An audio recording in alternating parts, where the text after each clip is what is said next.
Hello, good afternoon, Las Vegas.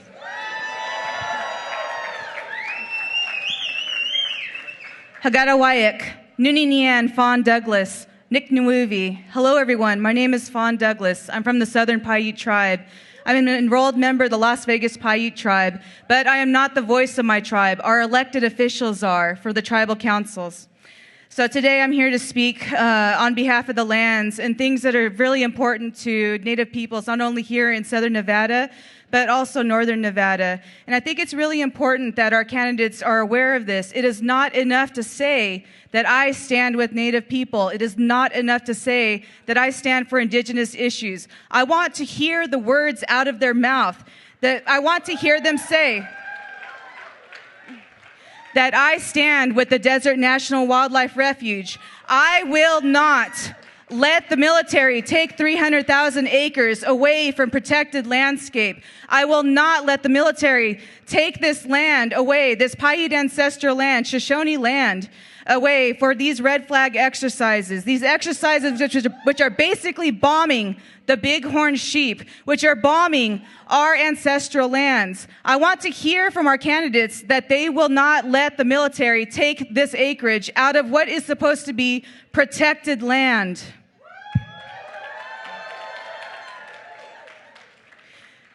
And that they also stand with not only Native people, but all Nevadans in saying that we will not allow any nuclear waste into Yucca Mountain, into our states, passing through our lands. And what is happening in Northern Nevada? I also want to hear our candidates saying that they will stand with the Northern Paiute people, our Yerington Paiute people, in cleaning up the Anaconda mine. And we must hold these leaders accountable. We must hear them say these words and demand more, and that they respect sovereignty, that they respect the government-to-government relationship in speaking with our tribal leaders. It is not enough to be in a forum with many of us here, but they need to go directly to the tribal offices and speaking to our elected officials.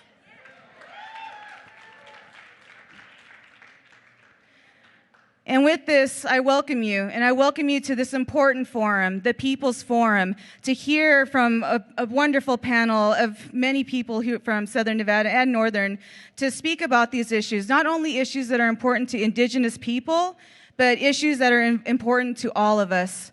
So with that, I thank you.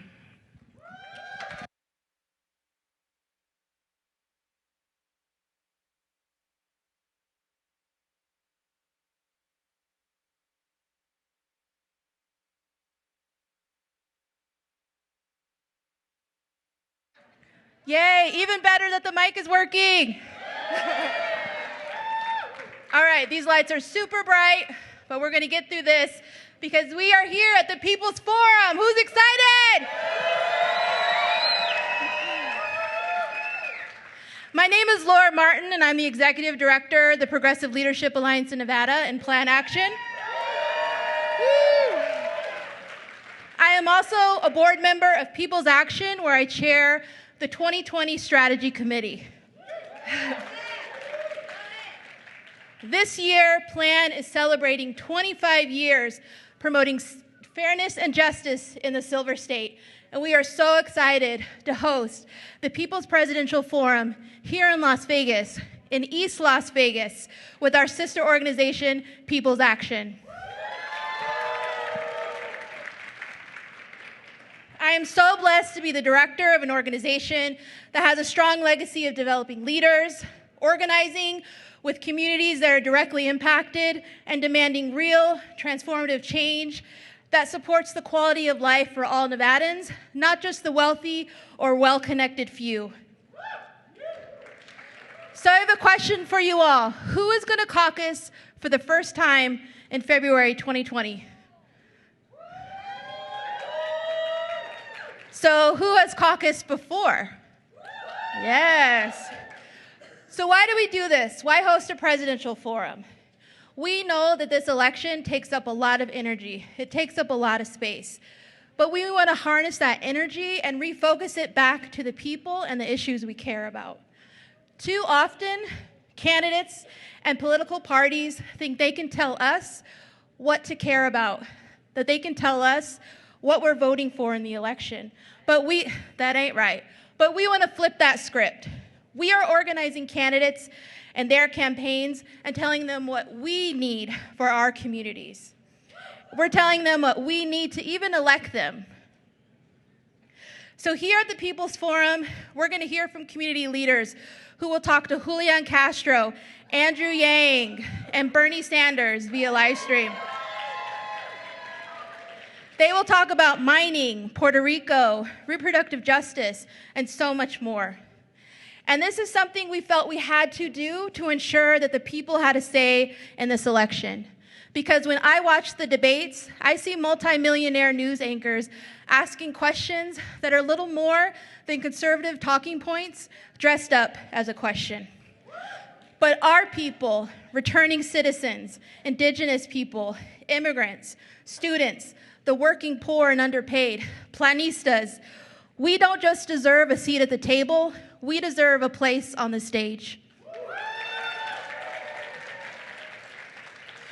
So we hope that you all enjoy the People's Forum.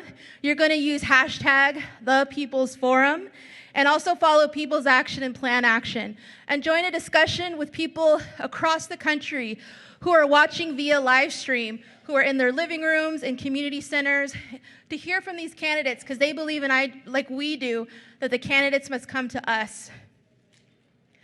Yes, I got through that fast. So without further ado, our next speaker, give them some applause. They're going to introduce our next guest. It is Rudy and Juan from One America.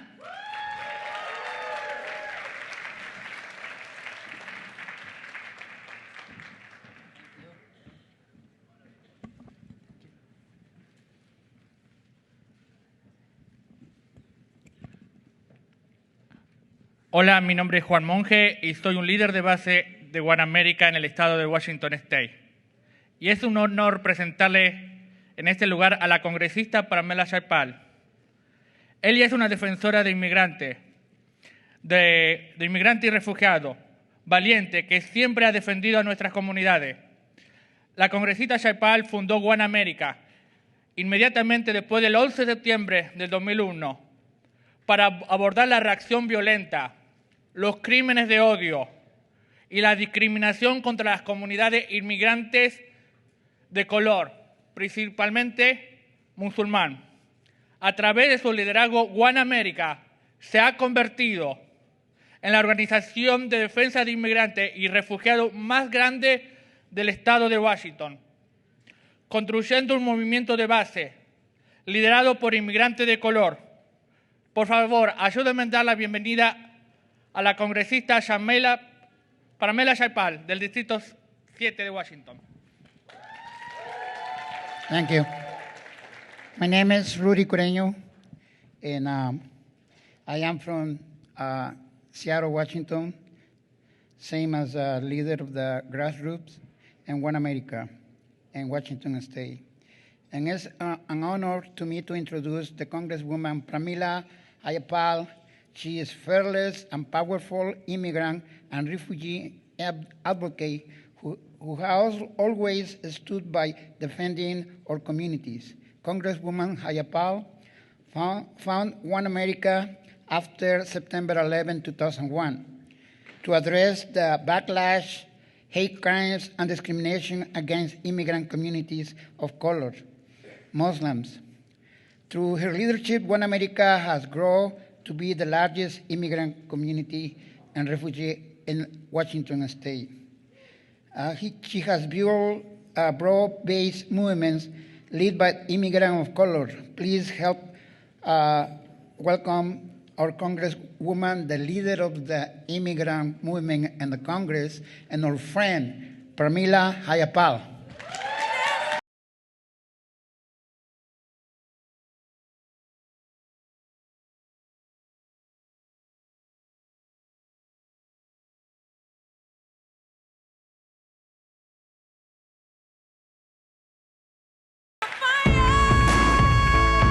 Thank you so much to Juan and Rudy.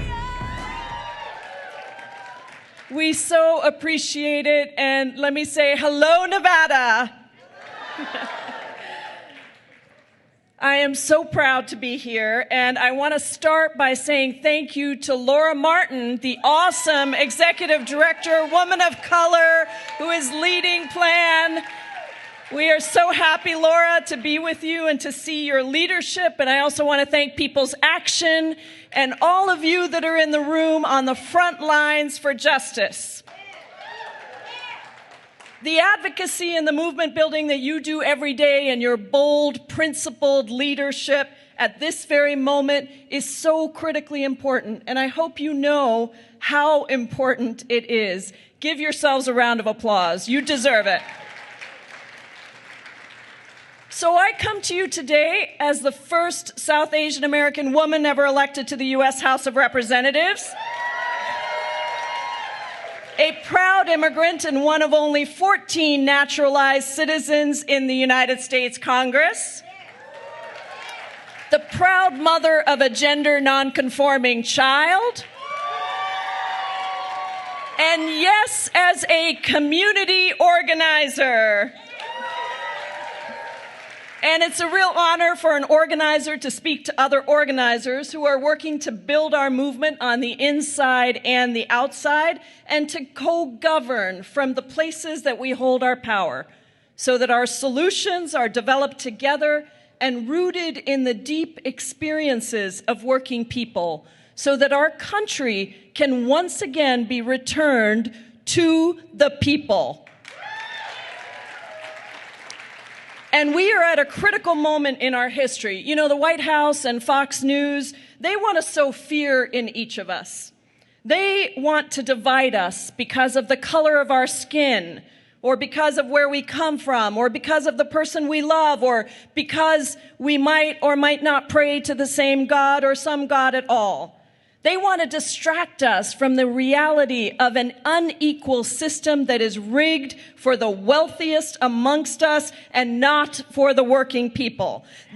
They want you to believe that a president is above the law and that he can abuse the power of the White House for his personal gain. Well, let me tell you something, brothers and sisters. The road to fascism is littered with moments when people did not speak out or did not speak up, and we are not going to let that be the case again this time. Is that right?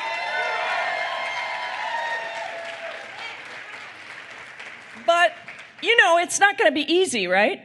This is not going to be an easy road. This road is going to be filled with struggles. It's going to be filled with challenges. Brittany Howard, who's the former lead singer of the group Alabama Shakes, says that we have, her new album is awesome. You should listen to it. But she says that we have these deep ruptures in our society that we need to heal. And that is true.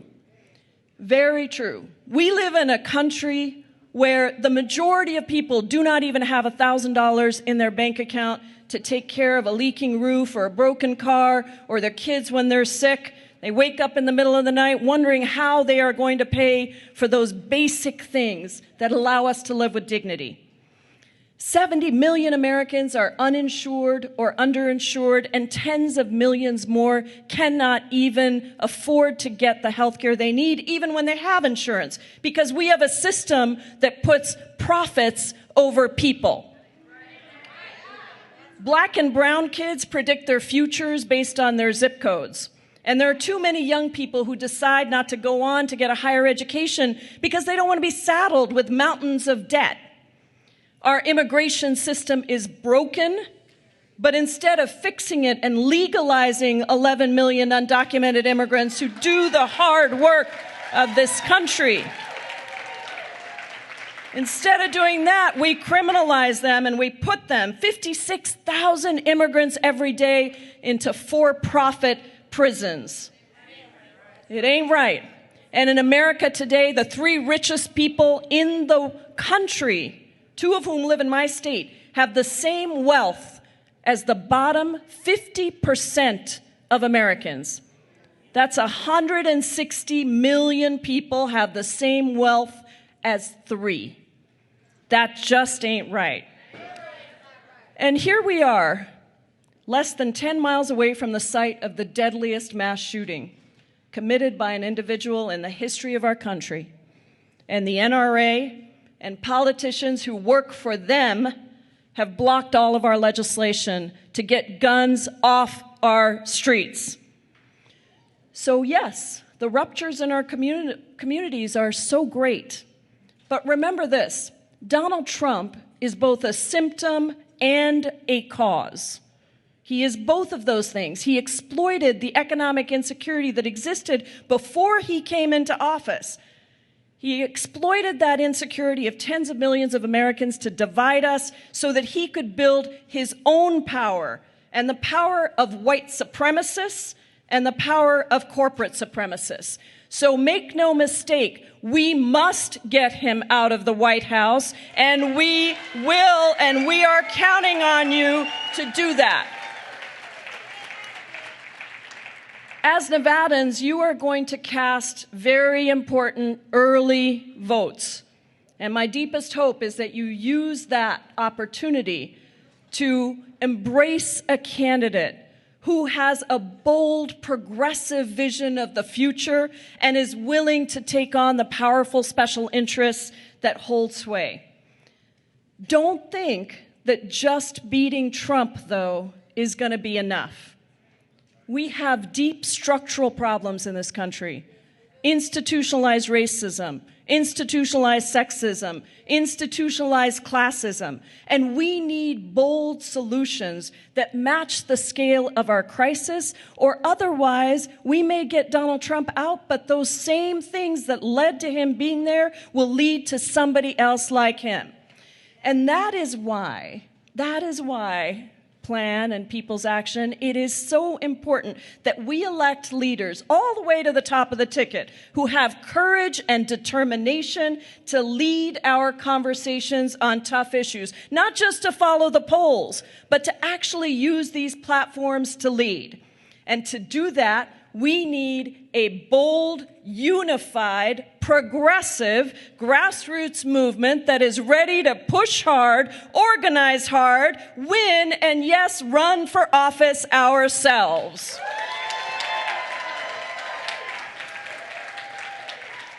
And I'll tell you, I never thought I was going to run for office. You know, you heard from Rudy and Juan. I spent 2 decades before coming to Congress organizing. I was out in the streets with you. I've been arrested 3 times for leading major civil disobedience protests, including once from within Congress when we were fighting against family separations, and I became the only member of Congress to get arrested with 600 women who were out there. And of course, founding and leading One America for 12 years, a proud member of People's Action, fighting for immigration reform, social justice, economic justice. We successfully sued the Bush administration and stopped the deportation of 4,000 Somalis across the country. We passed a state DREAM Act, we passed a state Voting Rights Act, we advocated for marriage equality, and we successfully made Seattle the first major city in the country to pass a $15 minimum wage. But after decades of organizing on the outside, what I realized is, hey, you know what, brothers and sisters, we need to be organizing on the inside also.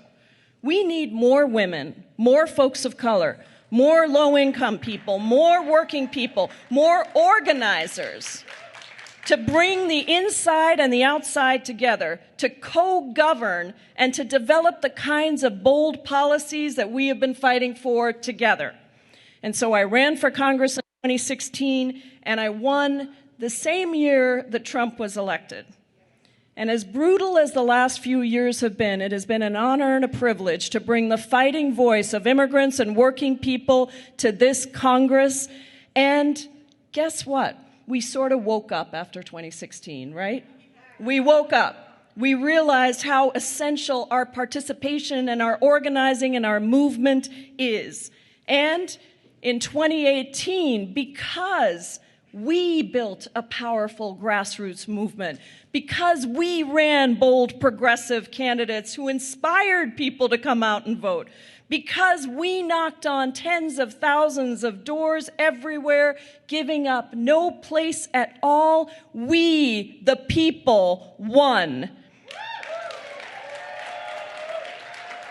We took back the House. Democrats took back the House majority with the most progressive, most diverse House in the history of our country. Our first two Native American women, our first two Muslim American women, our first of African Americans, Latinx, LGBTQ. We have the most progressive House of Representatives in the history of the country. And now I get to serve as the elected co-chair of the Congressional Progressive Caucus, leading 100 members, that is 40% of the Democratic caucus, belong to the Congressional Progressive Caucus. We are leveraging our power. We are fighting for the kinds of bold progressive policies that we should have. It's why this movement is why we got the first ever hearings on my Medicare for All bill in the U.S. House of Representatives. And it's what got the passage of the $15 minimum wage bill in the House. It's what got the passage of the most progressive DREAM Act and TPS bill ever. It's what got us the passage of the Equality Act and so much more. So organizing matters. Organizing matters. Majorities matter. And we have to win again in 2020. And we need not just an opposition agenda. We have to oppose the things that are bad out there. We do. And we will, right? We will. But we need a proposition agenda, a bold vision that inspires and engages people to believe again in a democracy that is by, for, and of the people. A country that makes structural changes, the bold structural changes that make America work for working people. And so, are you ready? Are you ready to do what it takes to organize the country? Are you ready to do what it takes to invest in a transformational Green New Deal that moves us to 100% clean energy and invests in union jobs? Are you ready to get money out of politics and strengthen our unions and give workers a right to organize? Are you ready to take on white supremacy, corporate supremacy? Are you ready to end the oppression of young people by canceling student debt across the country? Are you ready to advance full equality of LGBTQ people? Folks with disabilities are most vulnerable. Are you ready? Are you ready to stand up for reproductive and gender justice?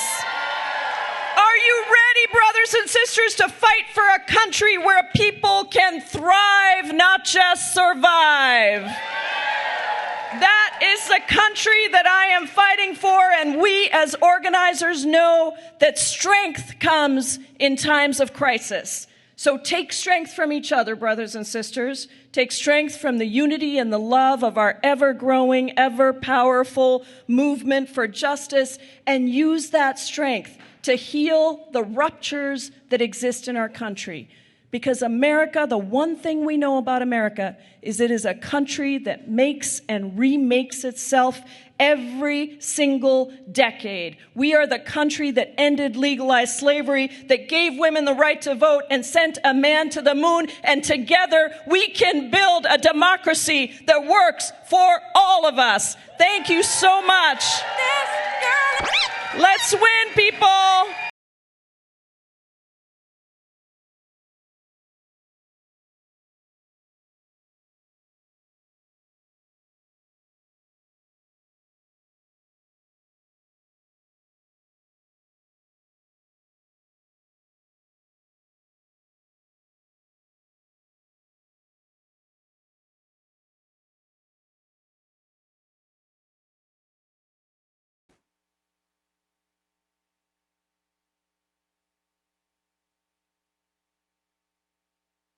Can you hear me now?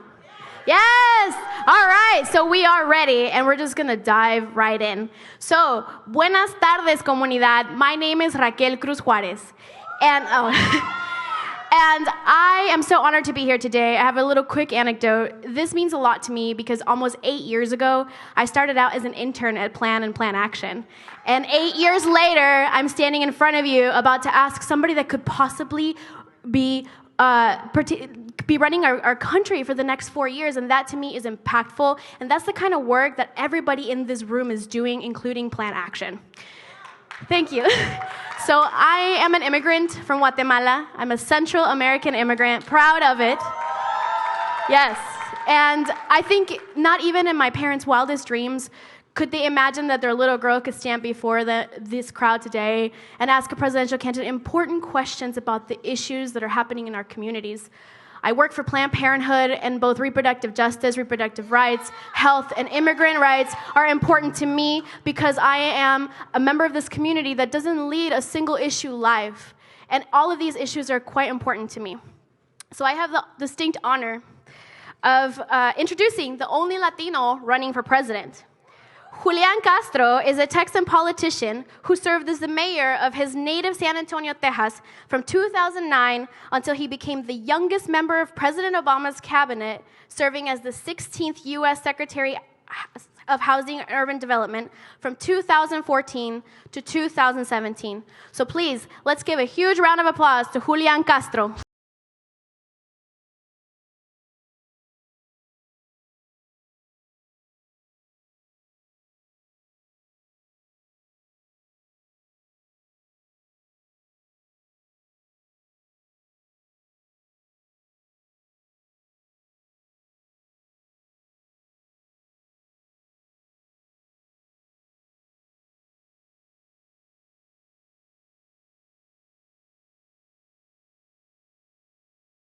Secretary, thank you for being here today. Thank you for having me. Oh, I think you might have to switch it on.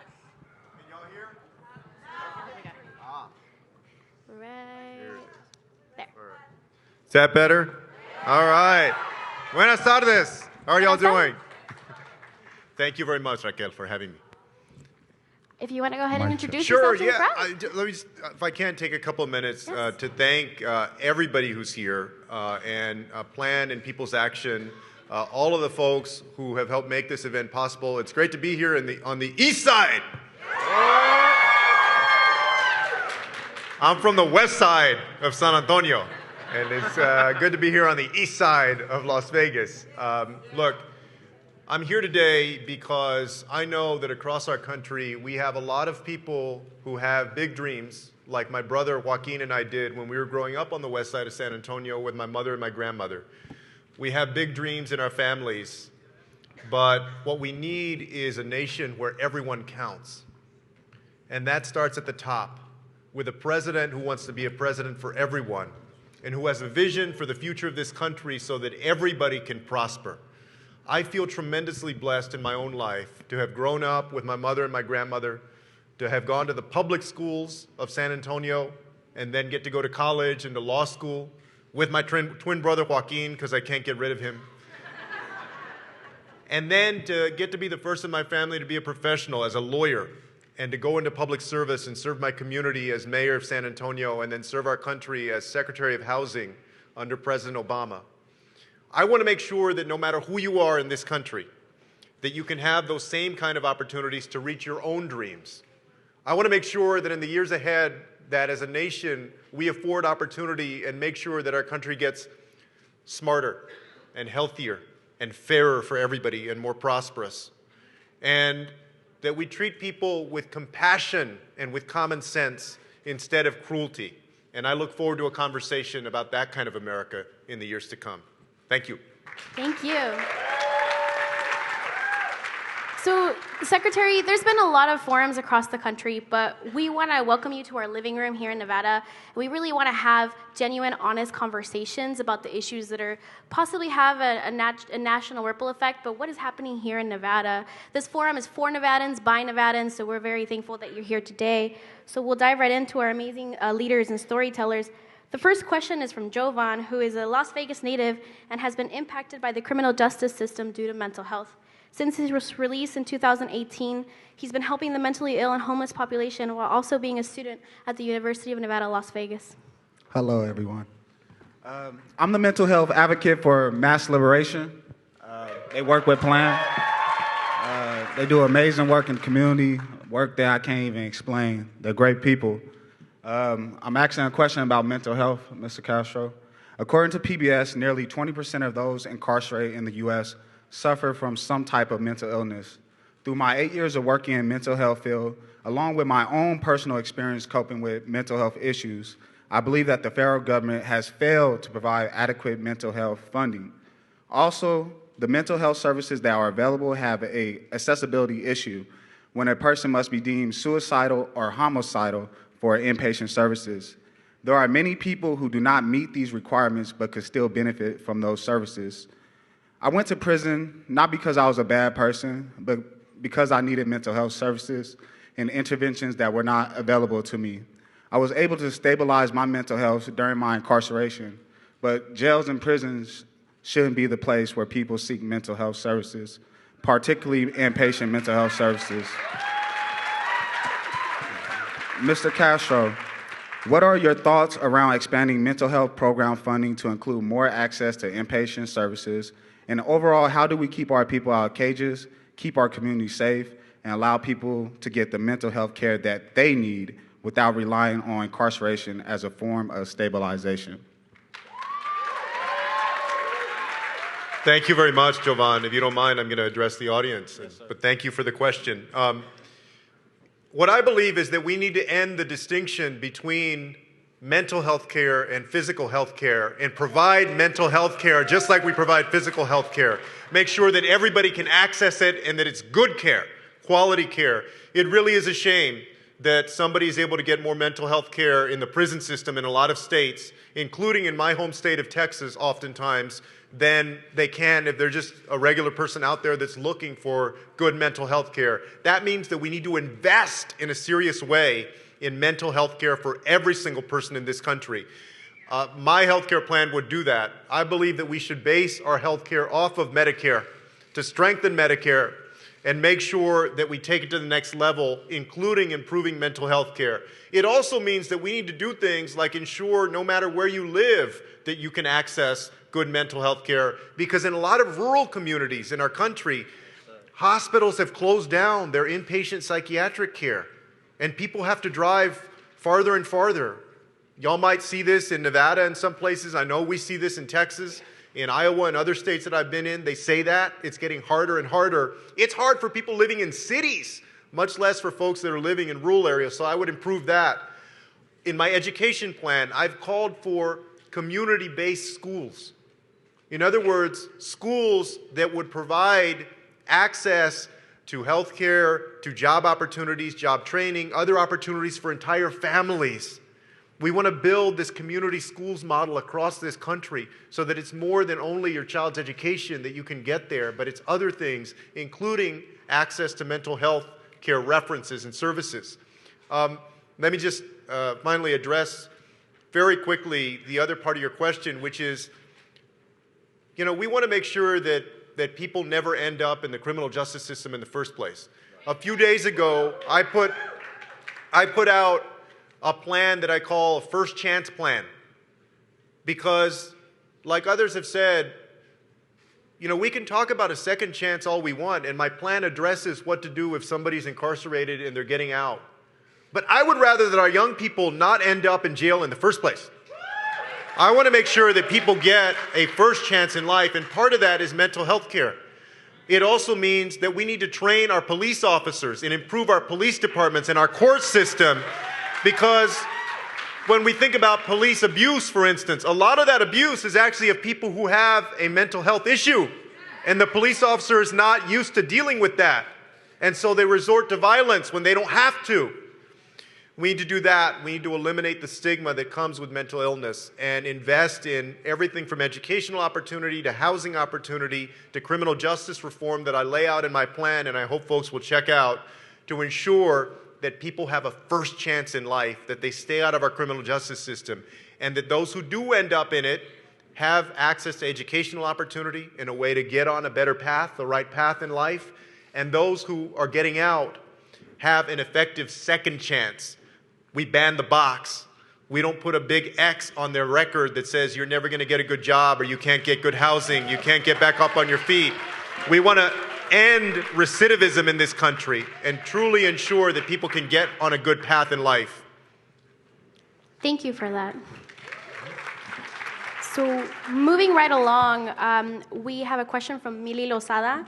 Millie is a proud Puerto Rican leader in Las Vegas. She arrived here after Hurricane Maria destroyed the island, and after going through many struggles herself, she decided to fight for a better life for both herself and her partner, Maria Isabel.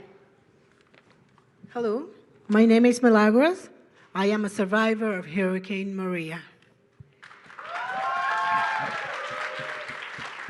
In 2017, before the hurricane hit, we already knew it would be a Category 5, the worst level a hurricane could get. I immediately knew this would destroy our island, our home. I had so much anxiety because I didn't know what was going to happen to us. The rain picked up and the wind began to shatter our windows. There was a small river behind our home, and when the dam broke, our home started to flood, and that was very scary. After the hurricane hit, we were left without food, clean water, or any power. Our home was ruined. The phone lines were torn down, which meant we could not get a hold of our loved ones. I remember having to wash our clothes in the river, and that caused me to break out in rashes. Luckily, our community came together to support one another through this tragedy. Whoever had access to communication outside Puerto Rico would help the rest of us and let our families know we were alive. Neighbors began to share their food and what they had been harvesting to help feed one another. Some days we spent hours in line just waiting for a turn to find a semi-clean spot in the river to get water, sometimes to drink out of it. Unfortunately, we still suffer through hunger. We ran out of water, and it took us 5 days to get in touch with my children in the U.S. People were dying, and our government did nothing about it, nothing. When I was finally able to get a hold of my son living in Las Vegas, I asked him to help me and my partner, Marisabel, to come to Nevada. Of course he said yes, but my heart was still broken because I knew I didn't want to leave my home. Puerto Rico is my home. When I arrived at the airport, I felt privileged. I met people that were buying a flight they could afford to just to get them to safety.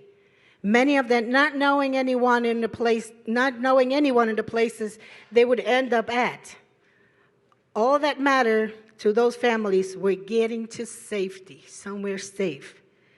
As a U.S. citizen, it is shameful to know that there was no help for us, that it never arrived, and when it did arrive, it was too late for some people like us.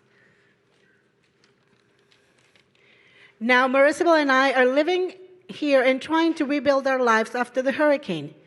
In Las Vegas, I found a community with Make the Road Nevada. I love these people. I shared how hard it was for me to rebuild my life again. I wasn't able to get a driver's license because a law didn't allow me to transfer my Puerto Rican license to a Nevada one. But we fought to change that. And this year, won at the state legislature, we passed Senate Bill 396, which now allows Boricuas and people from the U.S. territories to obtain their driver's license in the state. Amen to that. Oh, Secretary Castro, it's a pleasure to meet you. That's not in here. Well, my partner and I fled our home in order to survive, but we both still dream of going back to our home. My question to you is, how will you ensure Puerto Ricans are able to rebuild their lives back home, and are you prepared to give Puerto Rico a full statehood?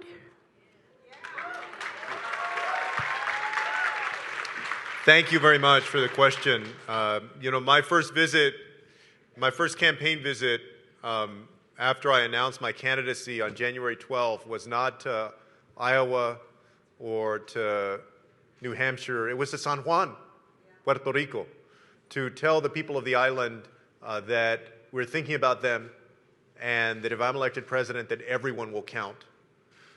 So to answer your question, I believe that Number one, we need to make sure that those disaster relief funds flow to Puerto Rico, that the Trump administration stops playing games with those dollars to help rebuild the island immediately. Secondly, we need to invest more because the Trump administration and Trump himself have terribly failed the island. It's also true that the island has had needs for a while that were not being met, that we need to make sure that we meet. Infrastructure, the electrical grid, the schools, healthcare, the quality of healthcare there, the access. Right? We have a lot that we need to do with Puerto Rico, and I support investing dollars on the island to make sure that people are able to have a better quality of life. I also believe that the people of Puerto Rico should have the opportunity to determine whether they want to become part of the United States. I would immediately support, if I were president, a binding referendum to that effect. I know that there have been elections in the past, and there are those who argue that we should go on those previous elections. I also know that there's contention as to those elections. And so if I'm president, I would work with Congress and the people of Puerto Rico to set a definitive binding referendum that would determine statehood for the island. The last thing I'll say on this, just very briefly, is that if that ever does happen, I also want to make sure that Puerto Rico maintains its beautiful culture and its sense of identity. It's very unique, a unique place, a special place, with the Spanish language, with the heritage there. And I want to make sure that no matter what happens, that it's able to maintain that in the years to come. Thank you. Our next question is from Ariana, who is currently a senior in high school. Ariana believes that we can take part in inspiring a movement to better the planet, and it all starts with one individual or one community at a time. Hello. Okay, this is on. So, I'm Ariana. Unlike many stories or other people, this isn't a single moment, rather the progression of seemingly insignificant events throughout the 18 years of my life. And my journey begins 12 years ago when I was in kindergarten. My first book I read was about the earth, and to a little 6-year-old girl as I was, the earth was the most precious thing I could ever think of, something I wanted to preserve and protect for forever. And then in 7th grade, when I was 12 years old, my passion for the environment and the earth grew stronger when I learned about the carbon emissions and implication it has on our environment. And in high school, when I was 17, so last year, when AP Biology dove me deeper in that passion that I have for my environment. And my mind was once again captivated by the beauty of Earth, yet I recognize that the current environmental situation is far from beautiful. I've garnered a greater concern and fear for the future of our Earth, which affects not only my loved ones or my peers, but the billions of people worldwide. We simply cannot disregard this growing issue at hand, and I believe that we've been playing a children's game of hot potato with the Earth as we've simply been passing down the problem generation to generation, and it has landed on the youth. It's time to end the empty rhetoric and blank excuses, and it's time to tackle and fix the climate crisis. So, Mr. Castro. So, Mr. Castro, addressing the climate crisis cannot be solved in one term or even two. So, what steps will you take to cement permanent reform regarding the climate crisis to ensure prosperity and success, not only for my generation, but many generations down the line? Yeah. Thank you very much, Ariana, for the question and for your advocacy. So this is the call of our generation to combat the biggest threat to our future prosperity and the prosperity of the world. There are a lot of things that I would do. I put out a climate action plan a few weeks ago that says that immediately on day one of my administration that I would rejoin the Paris Climate Accord so that we lead again on sustainability. But that's the easy part. That's the easy part. We would go beyond that. My plan sets a goal of getting to net zero carbon emissions in the United States by 2045 and leading the world to get there by at latest 2050. And it does that in different ways. It sets a clean transportation standard that, for instance, says we're going to have light and medium duty vehicles be zero carbon emissions by 2030. It sets a clean energy standard that says we're going to have zero emissions, renewable energy, clean energy by 2035 in our country. It also imposes a carbon pollution fee so that we can go after the biggest polluters and have them help fix the problem that they're creating. So my plan, I hope folks will check it out, we do a lot to make sure that we get to net zero by 2045 at the latest. I also see this, though, not only as a crisis, but as a tremendous opportunity. Jobs are being created in the clean energy economy right now in Nevada, in Texas, in Iowa, all over the place. I want to unleash millions of new jobs in a clean energy economy. Two of the fastest growing jobs right now are solar panel installer, right, and wind turbine technician. We want to increase that and make sure that they're good, decent paying jobs so people can get to work and provide for their families, and that we see this transition from fossil fuels to clean energy. That's the kind of plan that we need to make sure that we combat the climate crisis and put people to work, and that's what I'll do as president. Thank you, and thank you, Ariana, for your bravery as a high school student. Our next question is from Frankie. Frankie is the LGBTQ and Gender Program Assistant at the University of Nevada, Las Vegas. Go Rebels. And he's an Air Force veteran, a McNair Scholar, and an advocate for trans people of color.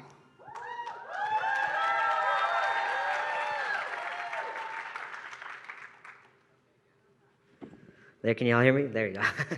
Okay. Thank you for being here. Again, my name is Frankie Perez. My pronouns are he, him, his. So I served in the Air Force for 10 years, and I got out just to handle some personal things. And one of the things that I had to take care of was finishing my BA, which is almost there. We're almost there, y'all. And then the plan was to go to officer training school. But now that's no longer an option due to the trans-military ban. So also, the Supreme Court just recently started hearing LGBTQ discrimination in the workplace on October 8th. So I want to know, what will you do as president to ensure on committing to appointing justices to the Supreme Court that will not only, support the wealthy and corporations, but for all people, and so that I have the right to serve once again, and other trans folks whose dreams were shattered on that day, and also LGBTQ folks that are just trying to work and thrive in this country. Yes, thank you very much, Frankie. Thank you for the question, but more importantly, thank you for your service as well. So when I was mayor of San Antonio, we did a groundbreaking non-discrimination ordinance in San Antonio that included the entirety of the LGBTQ community. When I was HUD secretary, one of the things that we did was that we expanded what was known as the equal access rule to the transgender community, to make sure that if you're transgender and, for instance, you show up at a publicly funded shelter, that they have to accommodate you according to your preference, according to how you're comfortable. This is one of the rules that the Trump administration rolled back. So they're going backward. They're going backward with the transgender military ban. I would go forward and undo what they've done so that no matter who you are, if you're willing to serve, you can serve, because bravery does not know the limit of one's sexual orientation or gender identity.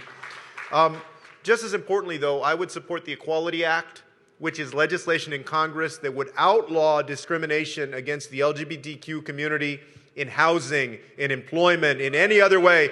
We're not going to have second-class citizens in this country. In every single way, we want to make sure that no matter who you are, that you can't be discriminated against. And look, I recognize that some people say, well, this is part of my faith, or this is what I believe. And, I'm Catholic, and I respect people's faith. But when it starts to discriminate against somebody and to hurt them, we need to protect individuals and individuals' ability to exercise their own rights and to live freely in this country. So those are the kinds of things that I would fight for, as well as appointing justices to the Supreme Court that recognize the LGBTQ community as a protected class, in legal parlance, and are going to make sure that when they decide these kinds of cases, that they protect the LGBTQ community. All right. Thank you. Thank you. And our last, but certainly not least, question is from Hope. Hope is a 19-year-old Washoe Paiute youth enrolled member of the Reno Sparks Indian Colony. Yes. and is currently a cadet in training for the Reno Sparks Indian Colony Tribal Police Department. Thank you for being here. Since I'm Native American, the land and the water mean a lot to our people. And there's a mining act, it's the 1872 Mining Act, that says miners are allowed to go onto federal land to mine. And 84.9% of Nevada is federal land. And in Yerington, there is a mine called the Anaconda Mine, and it's been there for years and years, and it just contaminates the ground and the water. And there's a reservation close to that mine, and they've been there for before the mine even opened. And their water is contaminated. They can't drink from the water, but they still bathe in it, and they cook with it, and they water their plants with it.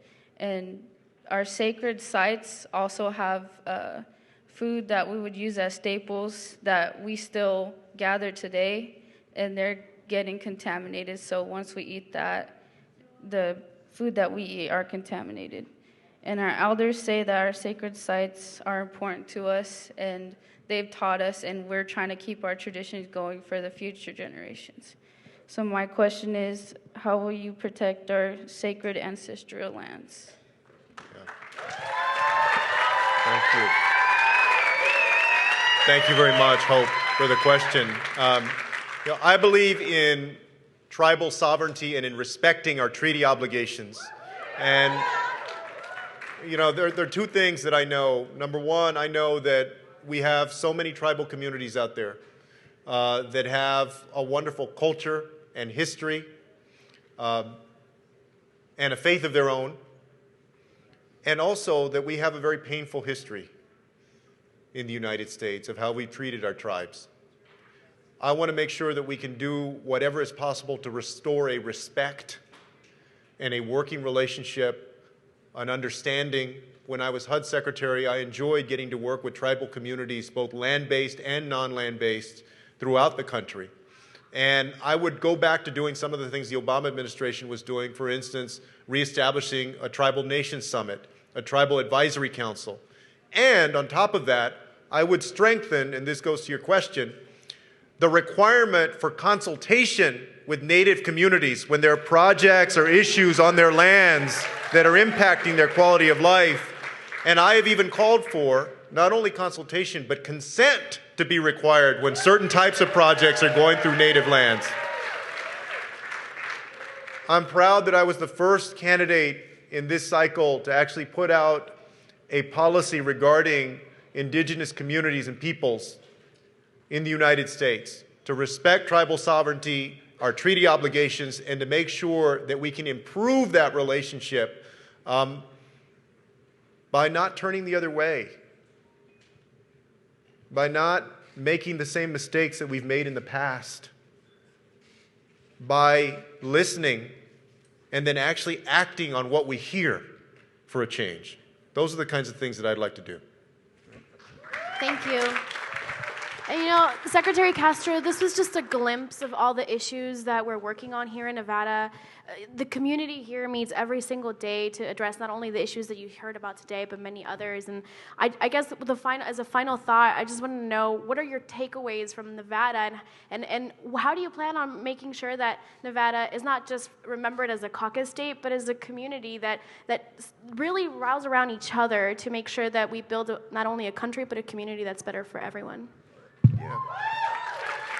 Well, first, thank you so much, Raquel. Thank you to everybody here and to everybody in the audience. I guess what I take away from Nevada is that two things. In many ways, Nevada represents a microcosm of the challenges and also the opportunities that we're dealing with. When I think about immigration, when I think about the housing market and the experience that people have had here in housing, when I think about jobs and the economy, both the boom and the bust, and I think about all of these other issues that affect individuals and their families. I think of this state. I believe that it's actually a very good place to have a caucus because it's diverse and it's grappling with so many different issues that the nation is grappling with and will continue to grapple with. I also think of Nevada and I think of the future. Look, Nevada looks like the future of this country.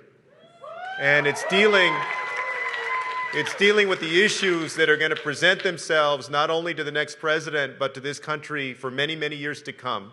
And so you're right, this state is important for many, many different reasons, well beyond the fact that it's the third state to vote.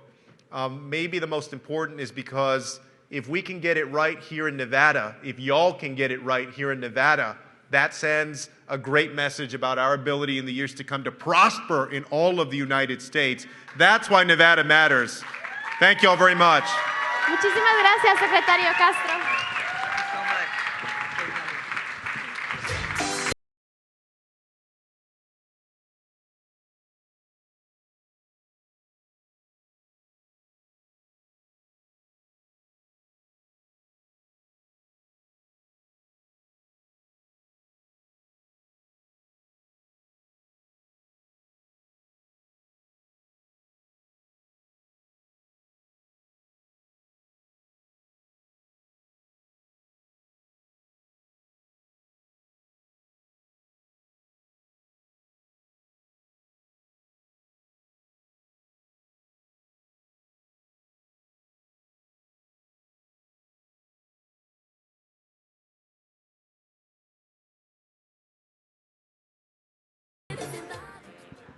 Hello, Nevada. What do you think so far? Woo! My name is Bree Carlson. I'm the Deputy Director of People's Action. I want to tell you something a little bit more important. I'm also from Reno, Nevada, and I started my organizing career with Plan and Plan Action. So I am extremely excited to be here. People's Action is a multiracial people power organization. We are a national organization whose power comes from our member organizations like Plan Action, organizing and building power across the country. We are urban, suburban, and rural. We organize across race and across place to bring the fight to the worst bad guys who deserve it the most. Put simply, as our best t-shirt will tell you, we fight evil for a living. In 2020, People's Action will mobilize 50,000 volunteers, organize 3 million voters, and we will send Trump packing. We will elect, this is more important, we will elect not only a progressive people's candidate, but a progressive people's platform to the highest office in the nation. It's going to be a hell of a fight. Are you ready? Woo! It's going to be a hell of a fight because the corporate conservatives see a growing threat to their endless profits. That threat, it's the people in this room.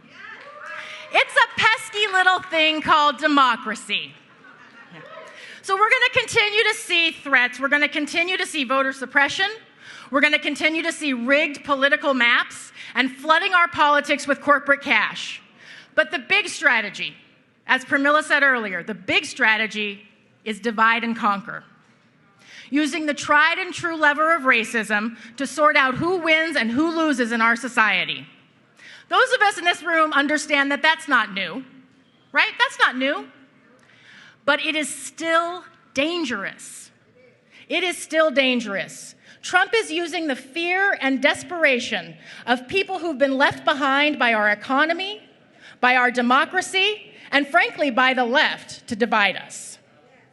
That is why he is ramping up the hateful, racist rhetoric against immigrants and people of color in this country, and that is not right. That ain't right. The plain truth is that Trump and his corporate cronies are betting that we cannot unite enough people in 2020 to win. But you know what? We take that bet because we found the source of our pain, and it is not each other, because we know that the people in this room are powerful. And when we point our love and our anger in the right direction, everything becomes possible. And that's exactly what we're going to do, right? Thank you very much.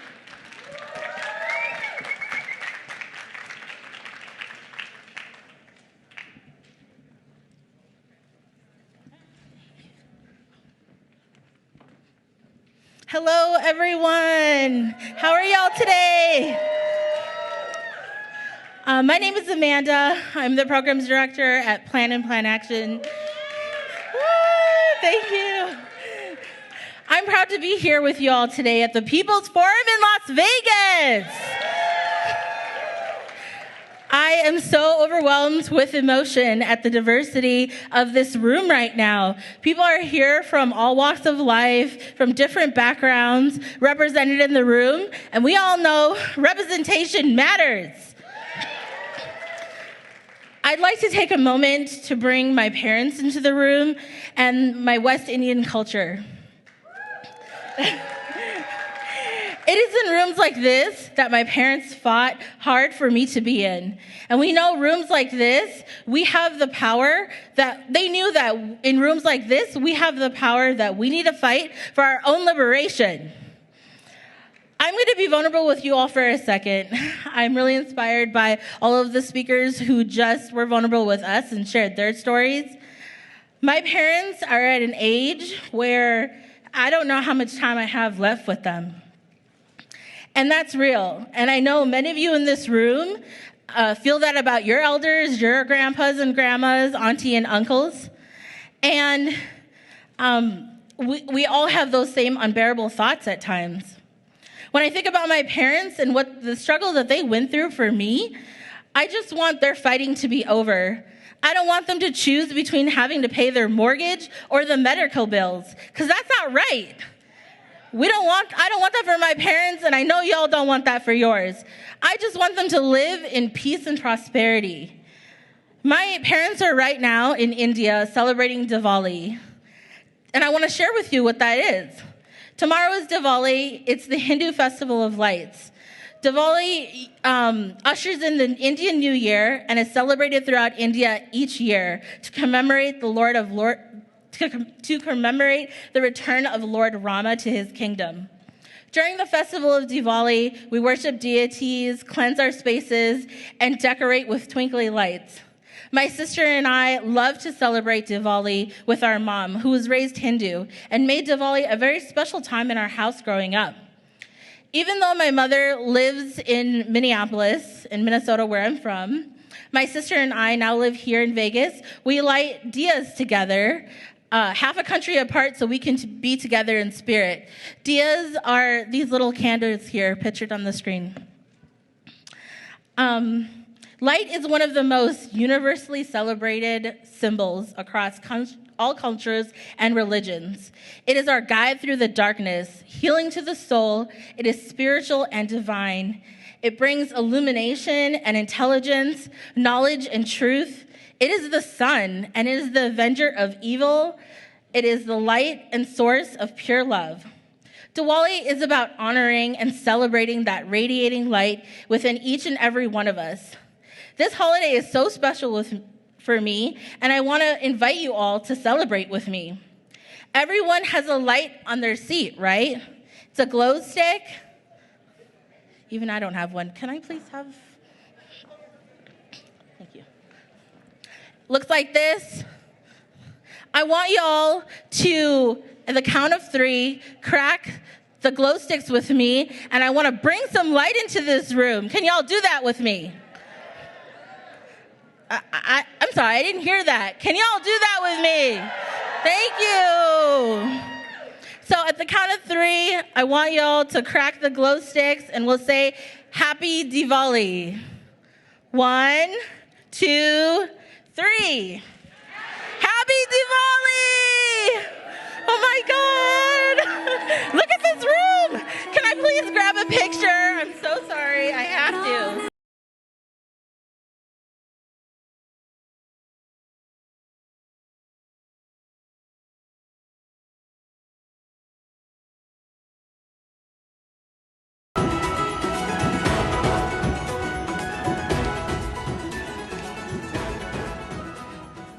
now that I've shared a little Diwali light with you, I want to invite you all to share with me. What is the light that you want to bring into the room?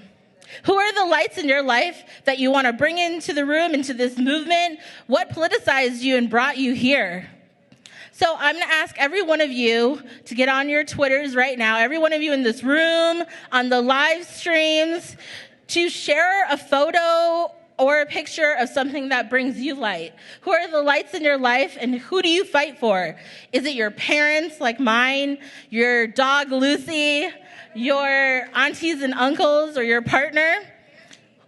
Don't forget to use the hashtag People's Forum. So everyone, take out your phones right now and join me, and I want to see y'all's on the Twitter feed so I can retweet it. Let's bring some light into the room on Twitter.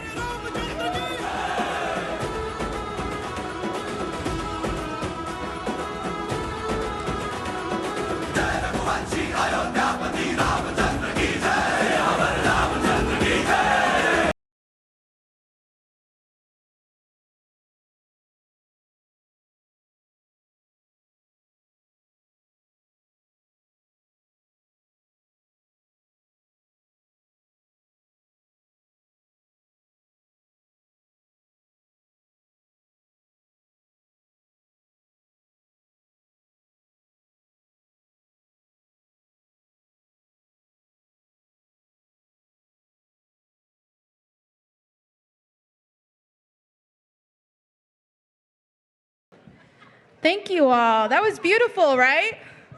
Right? All right. So how did y'all feel about Julian Castro? And Congresswoman Jayapal?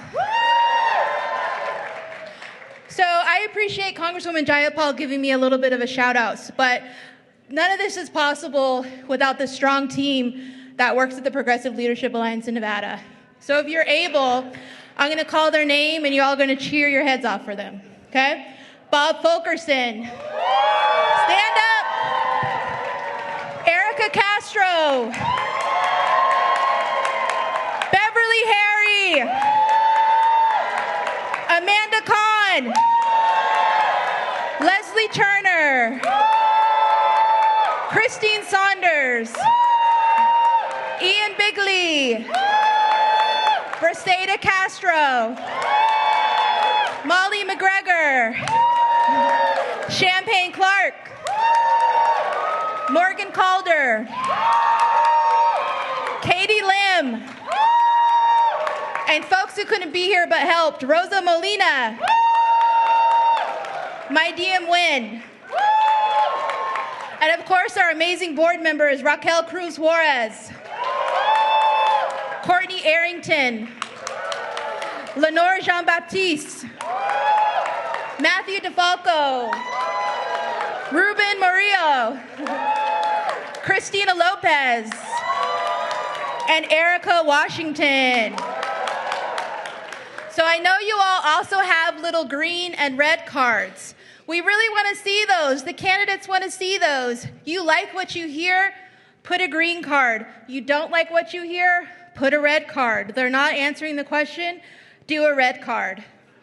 And then one more little note I want to make sure we say. So these white cameras back here are live streaming, but if you are watching, there's also simultaneous Spanish translation, and you can call 669-900-6833, and the code is 607-342-252. And of course, this isn't the People's Forum without the people's voice. So once again, tweet with the hashtag, the People's Forum. We are trending in Las Vegas, and that's amazing because it is Las Vegas. As corny as it sounds, what is happening here today cannot stay here. Let's make sure the rest of the company knows what the people are doing. All right. So we've said a few times, right, that this is not a forum about candidates. Why is that? It's a what? It's a people's forum. It's about the people in this room, because the election, first and foremost, is about us. It's about our issues, it's about our communities, and it's about the world we want to build together, right? Because understand this forum's about co-governance because no candidate, Pramila Jayapal, no candidate, no matter how great, no matter how progressive will save us, right? Amen. This forum is about everyone in this room having the opportunity to engage in a conversation with candidates to find out who wants to partner with us to change the world. And we know that only a mass movement of, by, and for the multiracial working class people will be able to rise and meet the challenges of structural racism, climate breakdown, and economy rigged to benefit the 1%. To help articulate this collective vision, the members of People's Action, that includes groups like PLAN, and a lot of groups who are assembled here today that we will shout out a little bit later, we came together to create a people's platform for the 2020 election. It's our bottom-up version of people-powered solutions our communities need and deserve, and that we will continue to organize and fight for long after the election, no matter who wins. And for the sake of time, because it is a very robust platform, I must say, we're just going to name a couple of the core values that informed writing the vision and talk about some specific planks. And some of the specific planks that Plan Action and People's Action are advancing through active campaigns. But if you want the full 13-page version, you can find it on peoplesaction.org. So we're going to start with racial equity. The power of racism in our society is that it's structural. It's in every single institution and it's embedded in our culture. We will rise up to tear down and rebuild every institution in our society until we get equitable outcomes. Right? We're for that. We will rise up and tear down every barrier anywhere it exists to racial equity. We will rise up to dismantle and remake institutions, already said that, and eliminate disparities until we have equitable outcomes in every aspect of life, until we have equal access to clean air and clean water, until we have good jobs that do not break on a racial disparity, until we have real restorative justice, until we have sovereignty and dignity for the Native people in our land, and quality education for all. So who here in Nevada, Las Vegas, thinks we need an economic system built for the people and not just for the profits? So we rise up for a system that reverses the concentration of wealth and historic income inequality and allows workers and small businesses to thrive. We fight for a fair global system that puts an end to corporate abuse of global markets and workers around the world. And we fight for a financial system that places people's needs above profit and speculation. Boo!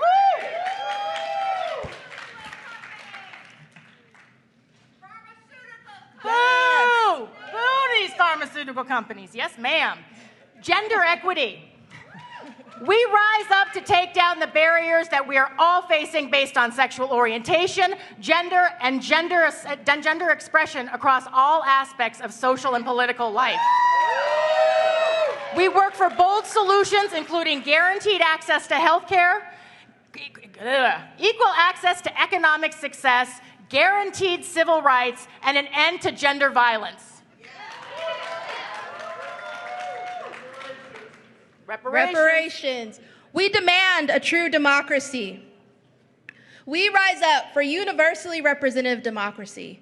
Too often, our voices have been denied, suppressed, and silenced.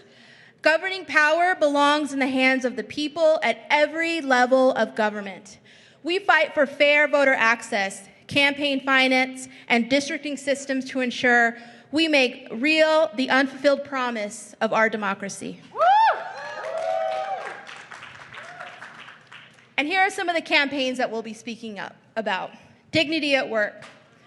We're fighting to ensure that everyone has access to good jobs with good pay and good benefits, so every person can care for and support their families and have a secure retirement no matter who they are.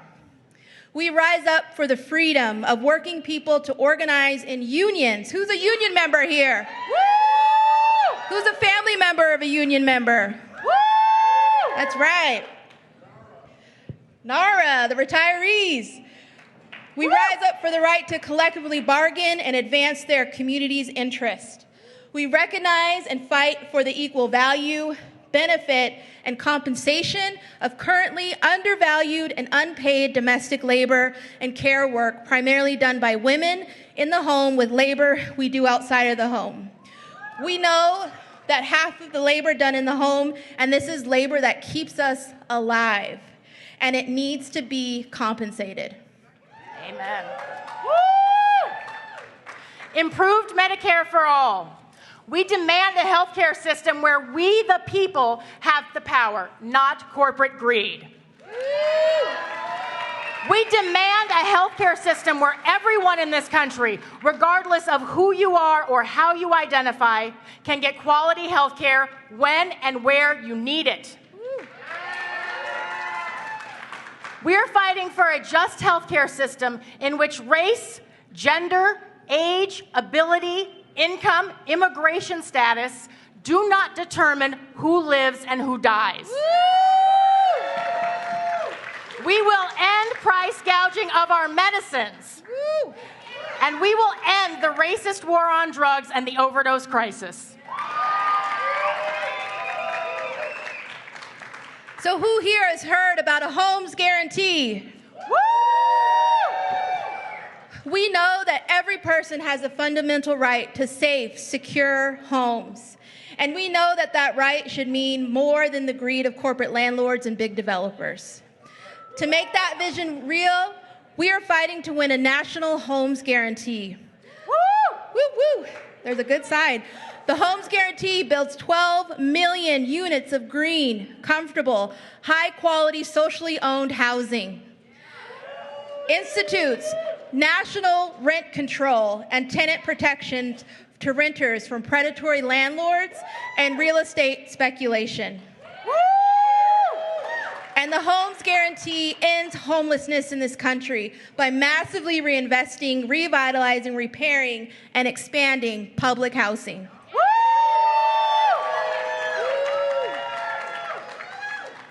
So we're going to do a roll call later, but there's some other folks who need to go back to California after this forum. Ground Game LA, are you here?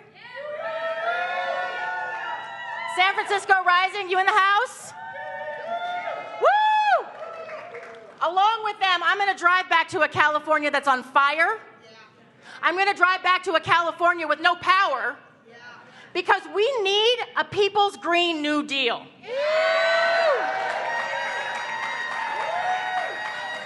We demand 100%, a 100% clean energy system that serves communities most directly impacted and devastated by racism in the environment and the impacts of climate change. We will dismantle systems that sacrifice the health, wealth, and livelihood of Black, Brown, Native, and poor communities in this country and around the world to the altar of corporate greed. We will win a People's Green New Deal that rises to the challenge of the climate crisis and ends the centuries, there we go, of environmental destruction. We want a regenerative economy run by and for working class people and people of color, along with indigenous people. Together, we will build an economy that puts people and the planet first. All right, where are my mass lib folks at? So we want to end mass incarceration. We will fight for investments in harm reduction, restorative justice, and in mental treatment to combat mass incarceration, criminalization, state violence, and racist policing and court systems. We will build the foundations of true public safety and justice in our community by ending divestment and in the criminalization of Black, Brown, and Native communities that have been starved for resources too long. And on the note of ending mass incarceration, I would be remiss if I didn't mention our mayor, Carolyn Goodman, is trying to pass an ordinance. If you sleep or lay in a public place, she will fine you $1,000. And if you can't pay the fine, she will put you in jail. People without homes don't deserve incarceration. They don't deserve punishment. They need a homes guarantee. They need a homes guarantee. And they need leaders like Carolyn Goodman to recognize their worth and their dignity and have empathy and recognize we shouldn't be building stadiums, we should be building houses.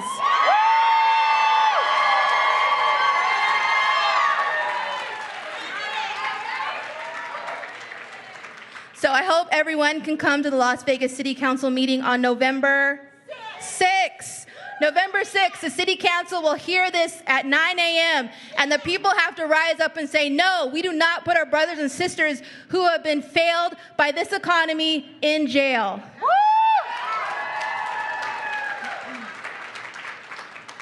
And finally, we want a just immigration system. Just this week, Las Vegas Metro Police Department suspended their 287G program. And the following day, the city of Las Vegas announced they would stop honoring ICE detainers.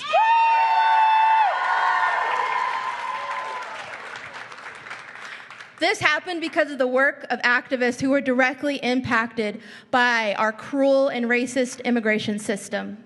And while this is a temporary victory and we enjoy this, suspending these programs does not bring anybody back who was deported.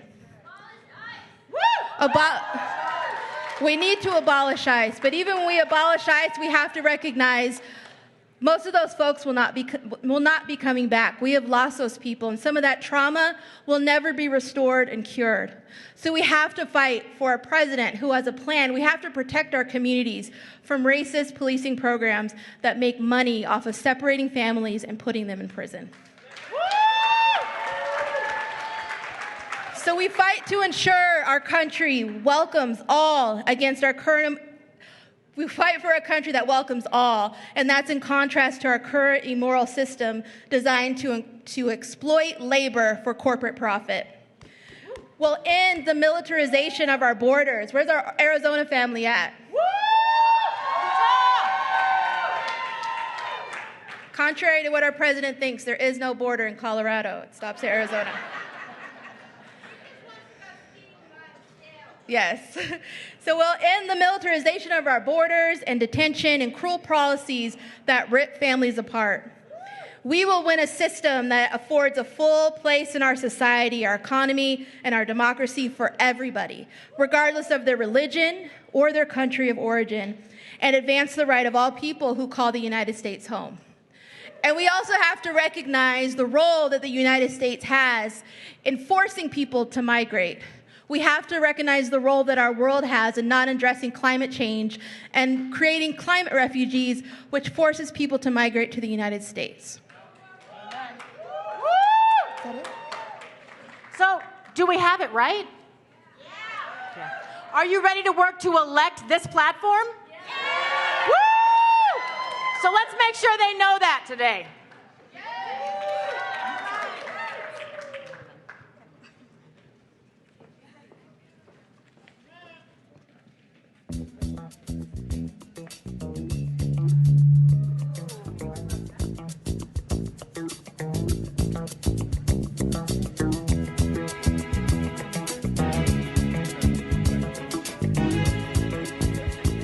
Hello, Las Vegas.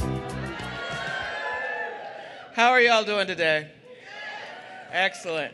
I am Carol Lautier, and I am it's a privilege to be here in this room, to be here with all of you, centering the voices of grassroots leaders in a space where grassroots leaders directly engage political candidates. It doesn't happen every day, and I just feel really grateful for the time that you all have invested here today and the work of People's Action and Plan Action to bring you all here together. So I'm here with Demos Action, a national organization where we provide bold, progressive policies to shape the governing agendas of elected officials and political candidates like those here with us today. I want to talk to you for a moment about what's happening in our democracy right now and what we can do about it together. Across the country, local and state elections, affordable housing, educational opportunity, and even the cost of public goods and utilities are controlled by the wealthiest among us. In places like the District of Columbia, Albuquerque, Seattle, the biggest donations to political campaigns come from folks who are overwhelmingly wealthy, white, and who don't even live in the cities that their dollars influence. In cities like Flint, Michigan, local residents pay exorbitant costs for water contaminated with lead, while state lawmakers allow major corporations to pay as little as $200 for water rights, while those same corporations make millions selling that bottled water. Public schools, that ain't right. Public schools are underfunded, teachers are overworked, and in recent years, students are over-disciplined. Kids as young as 6 years old who once would have met with a guidance counselor for poor behavior have been handcuffed and arrested. It ain't right.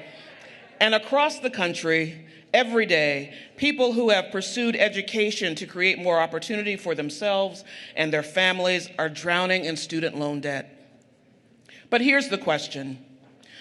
Who cares the most about safe and affordable housing for working people in our communities? We do, that's right. Who believes that people should be able to support their families with a single job that pays a living wage? We do. Who believes that formerly incarcerated citizens deserve a second chance? We do. Who believes that we should support people who pursue an education to create a better life with scholarships and grants instead of burdensome loans? We do. And who knows that no matter how you come to this country, you deserve welcome and support? We do. And lastly, who believes that working people deserve access to clean water, healthy food, and quality health care?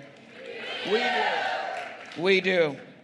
I'm here because at Demos Action, we have a bold, some would even say audacious idea.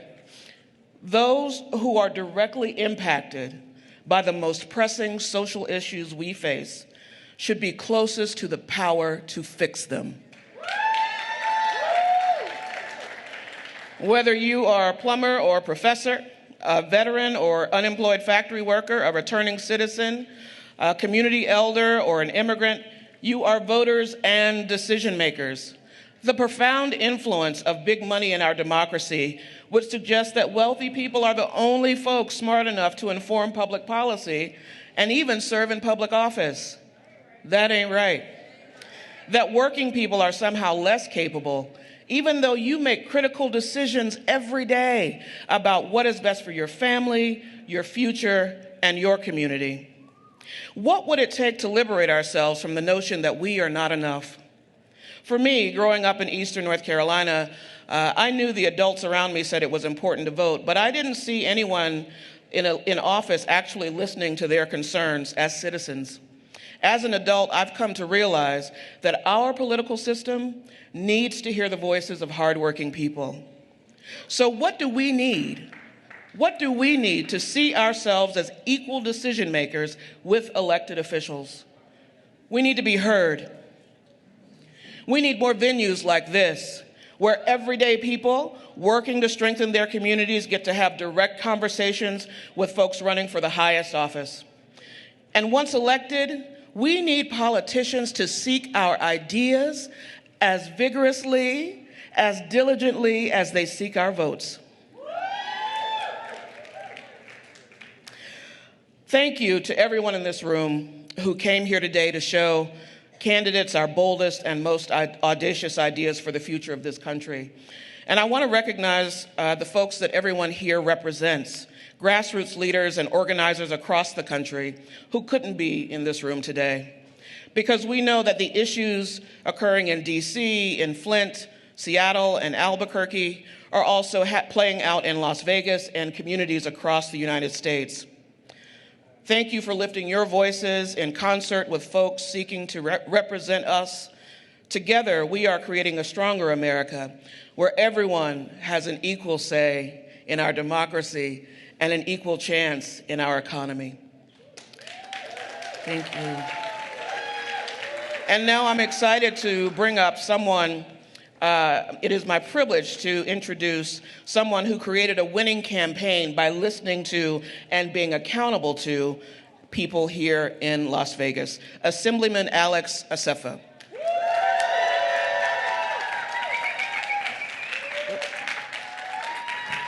Hello, Nevada. Can you hear me? How y'all doing? I am Alex Assefa. I am the Assembly representative from District 42. Originally from Ethiopia.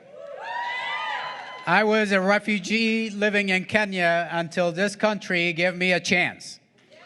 I immigrated to this country in the year 2000, learned English as my third language, went to high school, went to college. I became a pilot. Also picked up a degree in political science, running my own business now, until 2016 came along. The year that gave us this president. Yes, boo. But don't also go vote. Look, last year in the 2018 election, when this president was denigrating women, our state came out to vote in record numbers. For the first time in the history of this nation, we elected the first female majority legislature.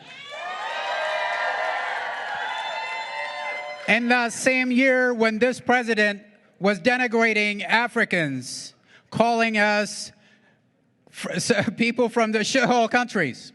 Guess what? I'm a proud shitholer. In that same year, Nevadans came out in record numbers and elected someone like me to public office as the first African elected in our state. We didn't do this accidentally. We didn't do this, we didn't wake up and decide to do it overnight. We organized in record numbers. We registered people to vote in thousands and thousands. Not only did we register them to vote, we turned them out to vote. That's how a revolution happens. And in this year, in the 80th legislative session, myself, with my awesome colleagues in the legislature, when this president was taking the nation backwards, we took our state by the hand and ran with it forward. As I said, this doesn't happen by accident. In my campaign, the first thing we did was, as someone who came to this country seeing other systems and other failed governments, I knew there was something fundamentally wrong with our electoral system. That is, people don't participate in elections. They don't get out and vote. People actually die to find the opportunity to vote in other parts of the world. It wasn't a long time ago when black people in this nation could not vote. It is because everybody, including black people, came out and fought for their right to vote. Today, we are all entitled to vote. It wasn't a long time ago when women in this country could not vote.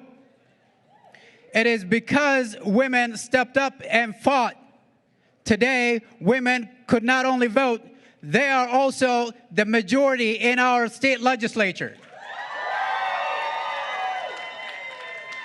This doesn't happen by accident.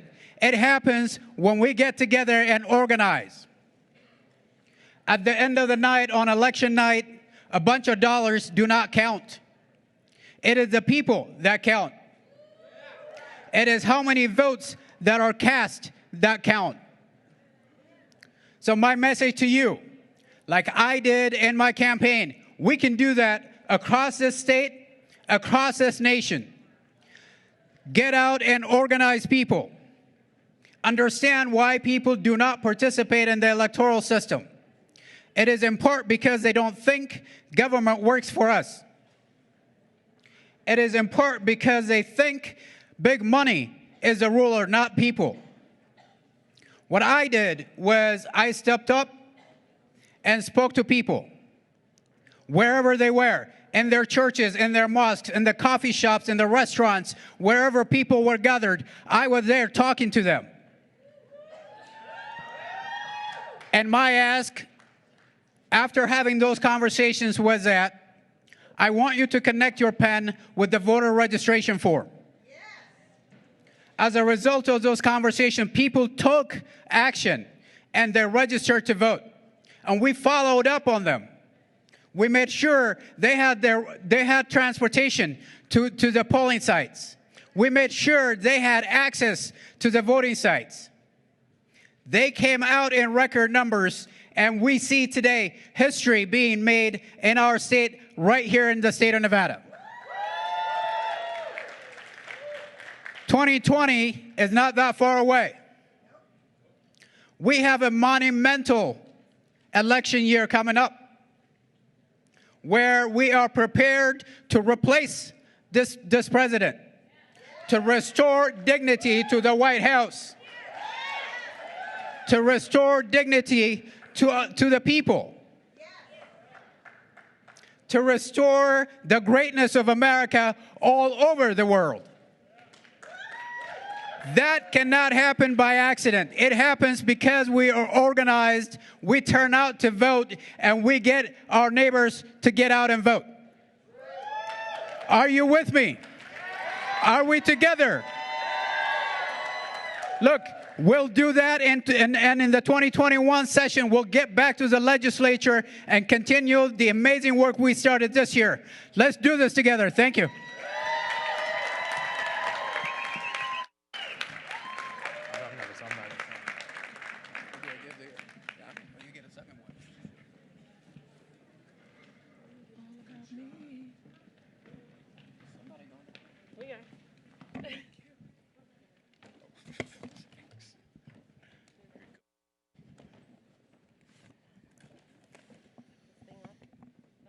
Hello. Let's switch. Hello, everyone. Good afternoon. Good afternoon. My name is Christina Lopez, and I am a proud board member for Plan Action here in Nevada. Yeah, woo. Now, I know we just observed is the key word there, I'm learning, Nevada Day yesterday. But my own personal Nevada Day is coming up. My own. Now, I know it may seem like a small, short length of time, especially standing next to a generations-long Nevadan like Bob, but my 2-year Nevada-versary is coming up. Congratulations. Yeah. I've been a proud Nevadan for 2 years now, and I moved here originally not for the neon lights, but to work. I came here to work on an event y'all may know a little bit about. It was the 2018 midterm elections. Yeah. Packed up my car, came on over to Nevada. Now, while my efforts in the beginning were focused throughout the state, I mean, the ground I covered was from the southern tip of Nevada to the top of White Pine County, so small amount of ground there. So while my efforts were spread throughout the state, I knew exactly where I would be come Election Day. I knew that I'd be focused somewhere in the Latino community, but I had no idea that I was about to become part of one of the most beautiful communities I've ever been a part of. And for all of you who know me, you know that we are standing right in the heart of that community right now, right here in East Las Vegas. I walk into rooms and yell East Side, and people call me Donna at this point, because that's what we do. After we won big and wrapped up Election Day, I remember my mom calling, because it was just before Thanksgiving, and she said, "Hey, Christina, when are you coming home?" And I had to deliver the great news that I was already home. I was going to be staying here, and I now live here in Las Vegas, and my 2-year Nevada-versary is coming up, so that's great. I was honored to serve then, I'm honored to serve now, and I'm especially honored to serve with an organization like Plan Action so we can continue to build that progressive power from the ground up. It's the only way that we're really going to reverse inequality, maybe protect our planet a little bit, and save our democracy. What do you think, Bob? Beautiful. Hi, everybody. I'm Bob Fulkerson. I'm the Development Director of Plan Action. I'm really happy to be here today. Shout out to all my friends and colleagues and comrades from Northern Nevada that are in the house. Thanks for coming all that way. We represent. Let's show Las Vegas what it's about. I'm a fifth-generation Nevadan. I'm a radical patriot. I've been arrested for civil disobedience 10 times in 5 Nevada counties and twice in Washington, D.C. I spent the last 35 years building a Nevada and a country that has never existed before, but I know we can create into being. I think you're slowing down a little bit, Bob. Didn't you say you wanted to get arrested in every county in Nevada? I look forward to watching that happen. I don't know if I'll be a part of it, but I'll be there. I'll be there somehow. You just heard from our friends at Demos Action about voter suppression and about the political disengagement that our communities face. When I first arrived here, again, I knew I would land in a Latino community, and being a proud Latina myself, I'm well versed in the negative narratives that really plague our communities. The amount of times that we hear that we can't be relied on, that electorally you can't count on us for much. Good luck, Christina. You're never going to turn out voters in the way that you think you are. Your heart's in the right place. But maybe don't set the bar too high. Don't set your team up for failure. I heard that time and time again, and I gathered all that up because it was nothing new to me, and I threw it in the trash where it belongs. Yeah. And I spent a lot of time reminding my team that communities of color, we make up majority of this nation, the majority. And if we turned out in the numbers that we actually represent, we could turn American politics on its head. Yeah. So I made sure that they knew their mission and that their mission was clear. And if you were in and out of our office, you heard this line time and again. I told Mr. Tom Perez himself that we were here to do one thing, and that was just to prove that communities of color don't fail elections. We swing them. Yeah.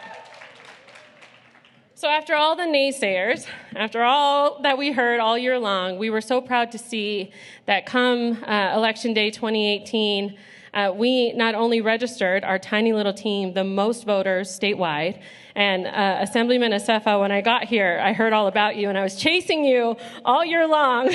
That was the one number that I had to beat last year, but it was a pleasure running alongside you. But we registered the most voters statewide. And not only that, our 2018 voter turnout numbers paced, in a midterm year, paced with the 2016 presidential election numbers. Eastside did that. So, and again, I say, we didn't do this alone. It was this community here that linked arms with me. I can't tell you how many meals they brought, how many times they came by to make sure we had water and a laugh for the day because they knew that we were working way too hard. But it was a community that came together, and they did that. So this is why I'm committed to fighting against voter suppression and to build a truly independent political power within our communities. As organizers, we know that the only way we're going to keep power within the people's hands is if each and every one of us are engaged in this fight. That's why we are very proud to announce that Plan Action is launching their individual membership program. That's right. So today we're launching an individual membership program because the people who profit from private prisons, from poisoning our water, from exploiting immigrants, are not afraid to buy mercenary armies of lobbyists and politicians. But we need to come between those profiteers and their profits. And we will end the historic looting of our human and natural communities. And we will take back what's been stolen. And that takes power. It takes people power. It takes all of us. And that's why we want to build that power by asking you to become a member of Plan Action today. So they're going to flash on the screen some information. If you can text Nevada to 67076, So just text the word Nevada to that number, or go down here to that peoplesaction.org, Our Nevada. It's a really great page that will help you to go online. Or our beautiful row captains are handing out wonderful envelopes right now. And those envelopes are a place where you can also put in your donation to become a member. And we want to continue building on the efforts from before. We want to continue building on what we built in 2018, and we want to win big in 2020, right? We want to win big. I am pledging to become a Plant Action member today by donating $25 a month, and I need each and every one of you in the room to join me. And even if you don't have $25 a month to give, if you have $5 to join today, or $20 a month, or $50 a month to join today, any amount helps to fuel our movement. And you know, our movement is so much bigger than the people in this room today. Those watching on the live stream, we need your support too, to continue to make movement politics a reality, not just in Nevada, but across the country. And this is the People's Forum, right? Nevada's the third primary state, and your contributions will help organize communities to elect a people's champion. That's right. And today, Bob told me that we were expecting quite a crowd. And he said, Christina, you know, I think we can feel comfortable setting our sights on maybe 60 new members. And I've been told to play small for a really long time. And Bob, I don't know how Northern Nevada does it. Ooh. But East Las Vegas does not play small. So if we have 200 people in this room, I expect to see 200 new members. It is the only way that this organization and other organizations can continue to build on all of the efforts that everyone has put in to ensuring that we have that fair and equitable democracy. So you want to close us out? Just that get some music going, fill out those envelopes. Yeah. This is what people's power looks like. We're going to win, thanks to you all joining together with us.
All right, thanks for returning those membership envelopes to those row captains. Let's bring them on up here and see what People Power is all about.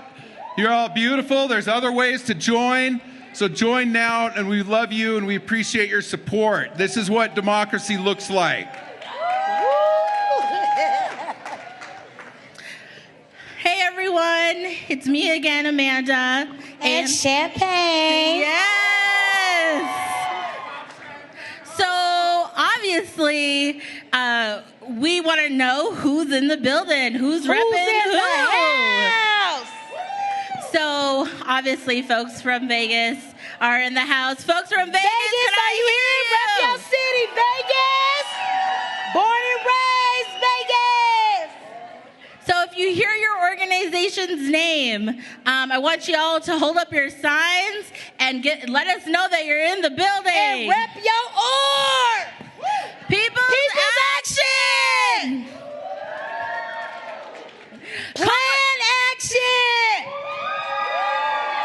That's us. That's us. You see it. Culinary, are you in the house? Woo! Moms Demand Action. Where you at? One America, are you here? League of Reservation Conservation Voters. Lucha. Okay. Well, we definitely know Lucha's here. Make it work.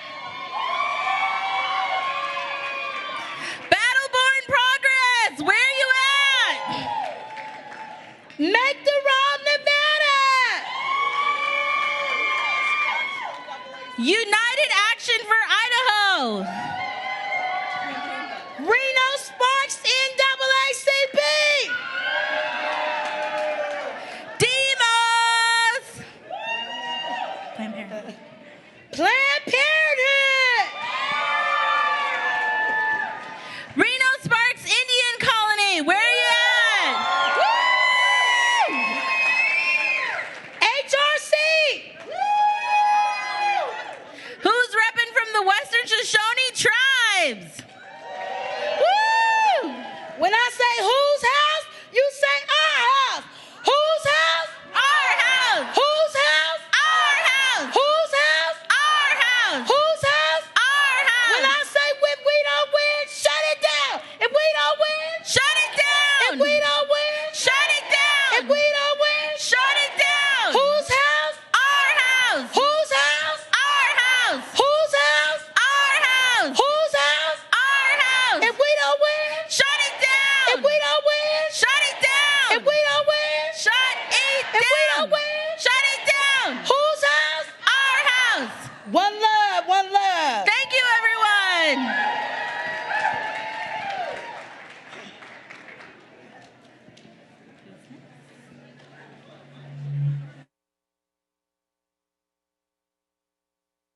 All my row captains represent. Woo! Come on up here. Let's lead a chant. All my row captains.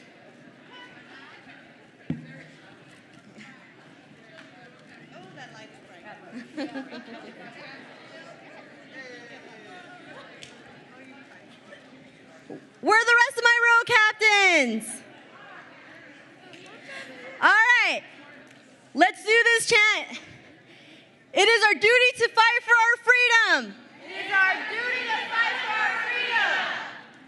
We must love each other We must love each other and protect each other. and protect each other. We have nothing to lose but our chains. We have nothing to lose but our chains. Again, it is our duty to fight for our freedom. It is our duty to fight for our freedom. It is our duty to win. It is our duty to win. We must love each other and protect each other. We must love each other and protect each other. We have nothing to lose but our chains. We have nothing to lose but our chains. Let's do it one more time, everybody. It is our duty to fight for our freedom. It is our duty to fight for our freedom. It is our duty to win. It is our duty to win. We must love each other and protect each other. We must love each other and protect each other. We have nothing to lose but our chains. We have nothing to lose but our chains. Woo! Thank you.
Vegas, hello. Las Vegas, hello. We want to send this, swing this over to our good friends in South Carolina, Miss Monique, who will be co-moderating with me in Senator Sanders' living room features.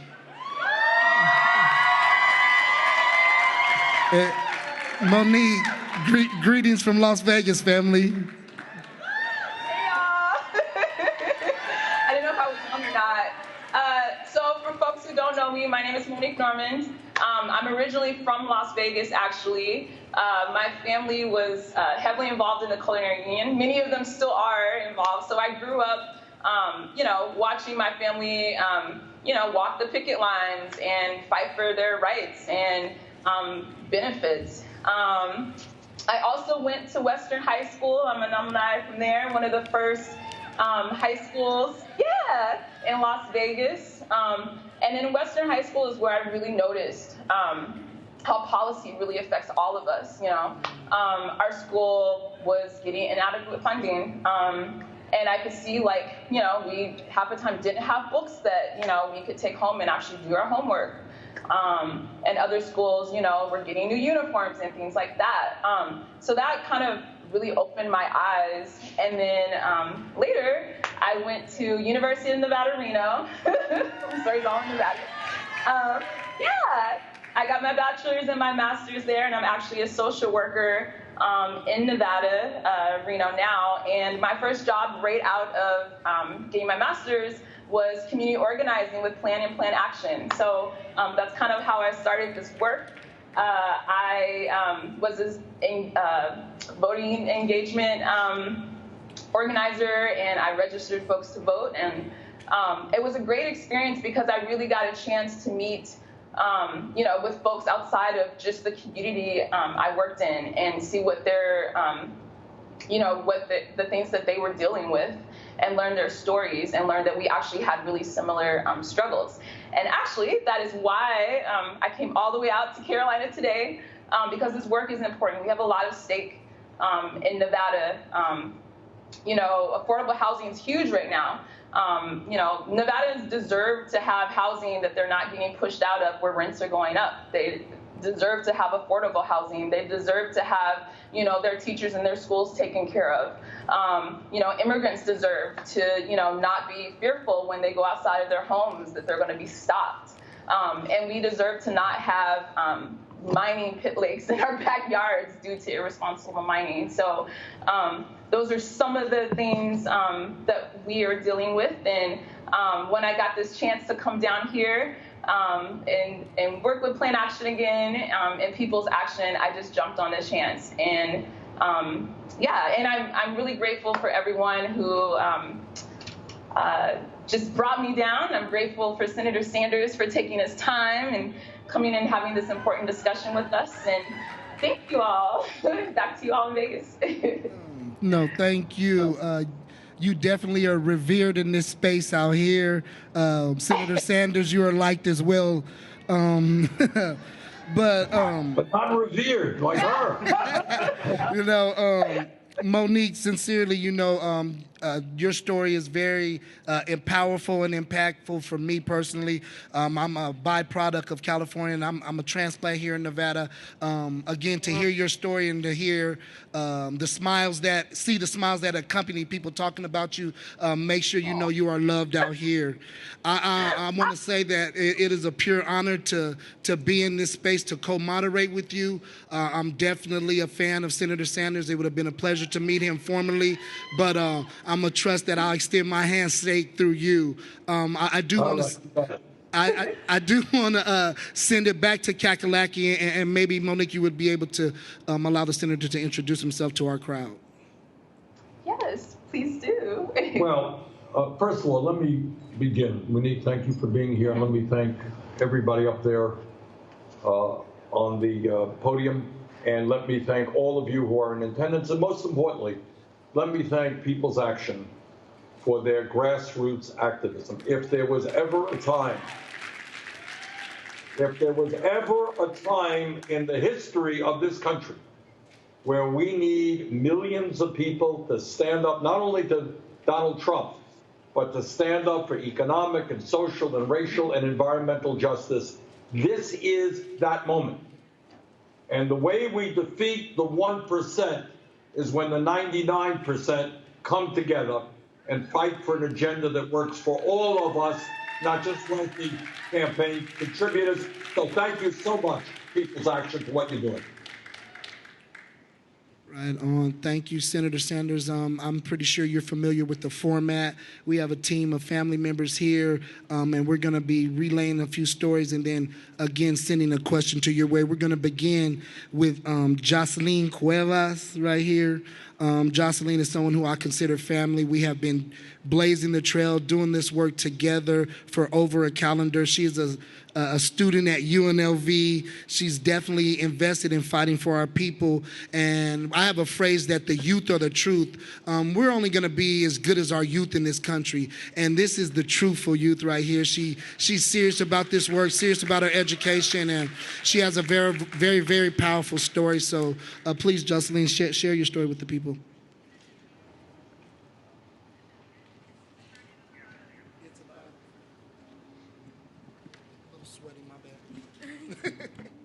Okay, hello, my name is Jocelyn Cuevas. I'm a sophomore at UNLV, a member of Undocu Network, and a policy fellow at Nevada Student Power. I am a documented student that has worked on immigration advocacy work since I was 16 and a junior in high school.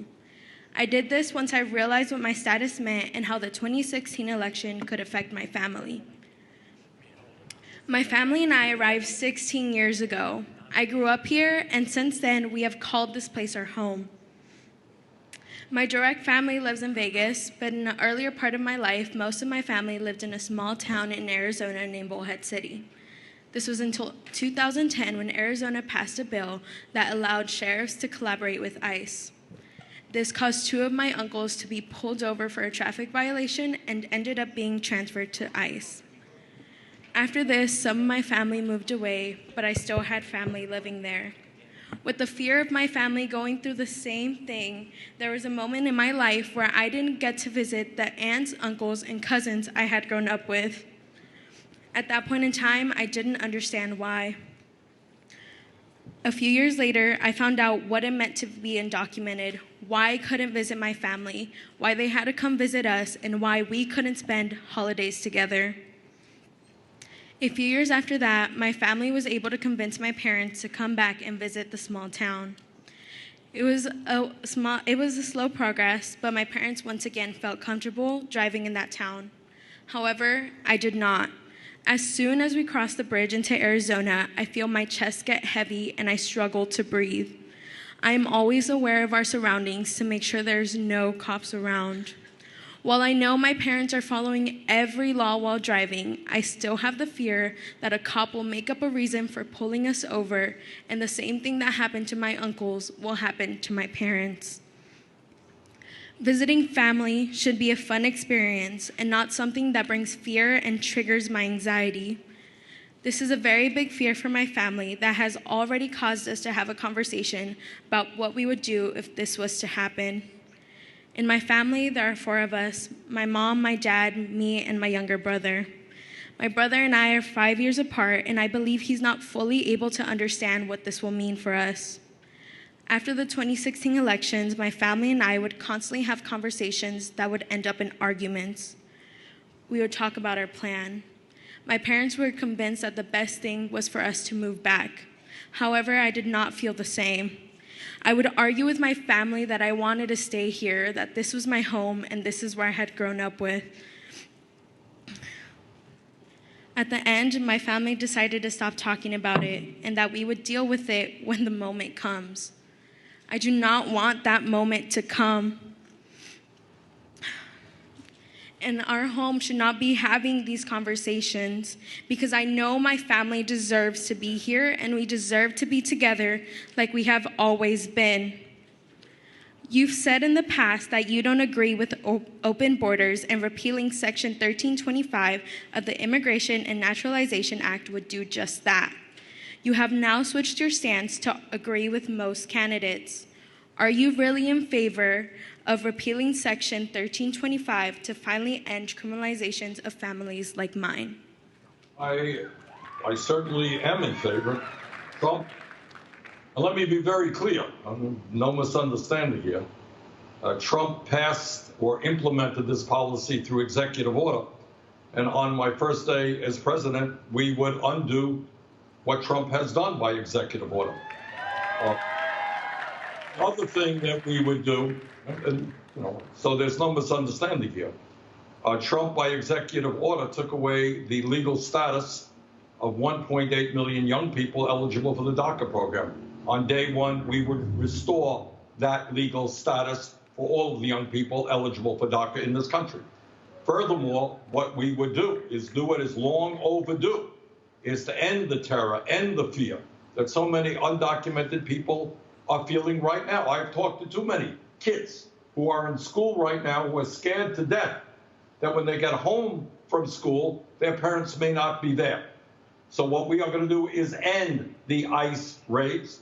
We are going to move forward aggressively for comprehensive immigration reform and a path towards citizenship for all 11 million undocumented people. And also, as part of our new border policy, what we are going to do is create a border policy that is humane. And that means that we will not be snatching babies away from the arms of their mothers. And because we're not going to criminalize the border, we're not going to put children into cages in the border. Bottom line is, we are going to end the demonization of the undocumented in this country and develop the immigration policies that the vast majority of the American people want to see. Thank you much. Thank you much, Senator. We're going to full speed ahead to Ms. Jasmine Bryant. Jasmine here is a Las Vegas local, a full-time UNLV student. She has been blazing her trail. She's came up assisting with policy initiatives with the good folks over at Make It Work Nevada, who I'm sure always represent. Just grinding for women of color and to be brutally honest, their medical and health issues. So please, Jasmine, share your story, if you would.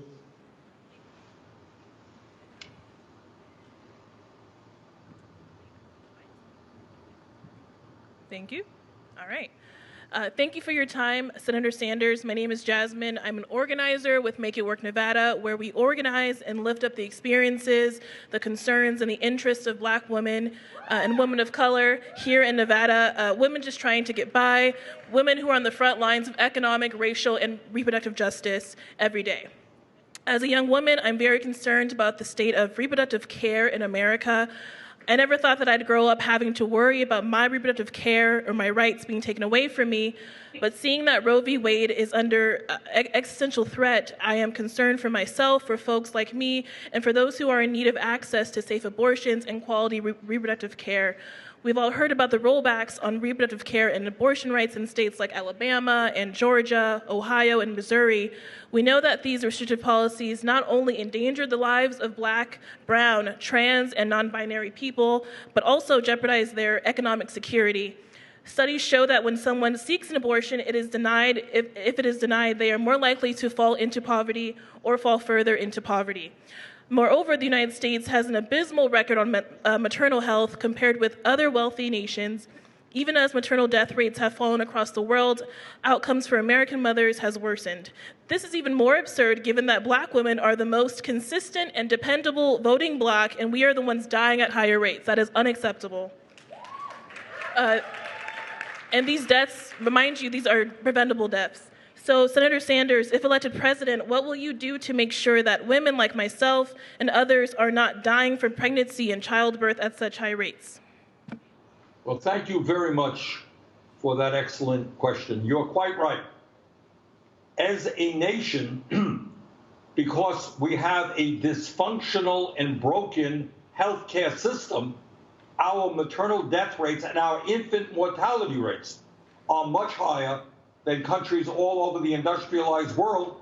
And for Black women, they are 3 times higher than they are for white women. That is unacceptable. And what we have got to do are a number of things. First of all, and I'm helping to lead the effort on this, we have got to understand that health care is a human right, not a privilege. And that is why I am prepared to take on all of the insurance companies, all of the drug companies, all of the healthcare industry, and finally pass Medicare for all single-payer program guaranteeing health care to every man, woman, and child in this country. That is an enormous step forward for America, but it still does not address the question that you asked. Because right now in America, we have enormous disparities between Black and white. The wealth gap is 10 to 1. Healthcare gap is enormous.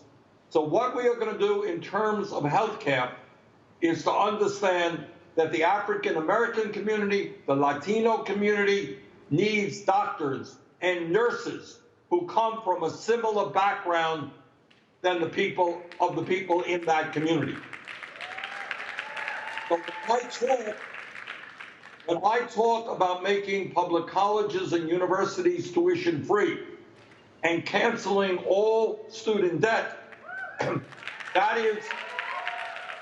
I'm sorry, Senator, if I could bug you to just stay right with the issue of the health of Black mothers, please. Well, here it is. Yeah. Black mothers will do better when we have Black doctors and nurses. And the only way we're going to get a sufficient number of Black doctors and nurses is when we make public colleges and universities tuition free, cancel student debt, and enable all people, regardless of their income, to go to medical school or to nursing school.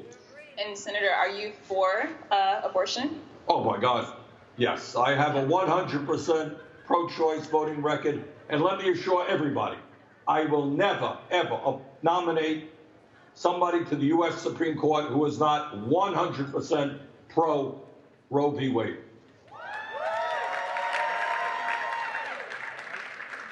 Senator, last question here from Las Vegas pertaining to this issue.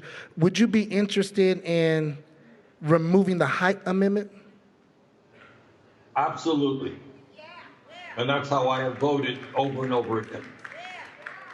Okay. On that issue, look, if you believe in abortion rights, you don't say it's okay for wealthy women, but not okay for low-income women. And by the way, I want everybody to understand this. My Medicare for All proposal includes abortion rights and reproductive rights. Thank you, Monique, as well as Senator. We're moving right along to our next guest. Jordan Warren is a fabulous young lady with a very impactful and powerful story. She's originally from Pennsylvania, currently a Las Vegas resident. She has passions around, her passion is really around women's health. So please, Jordan, feel comfortable sharing your story.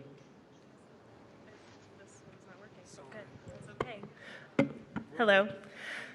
So in 2016, I went to a Planned Parenthood and I didn't get an abortion. I was uninsured and jobless at the time. I was having issues with my reproductive health, and the only place that would provide care to me was Planned Parenthood.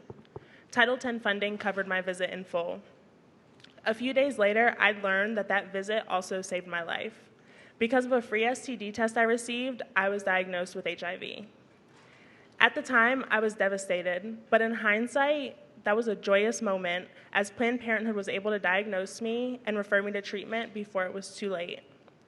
In 2018, when I had insurance, a job, and could essentially have my pick of OBGYN providers, I was told on multiple occasions that the wait to get on birth control and for a pap smear would be 2 to 3 months.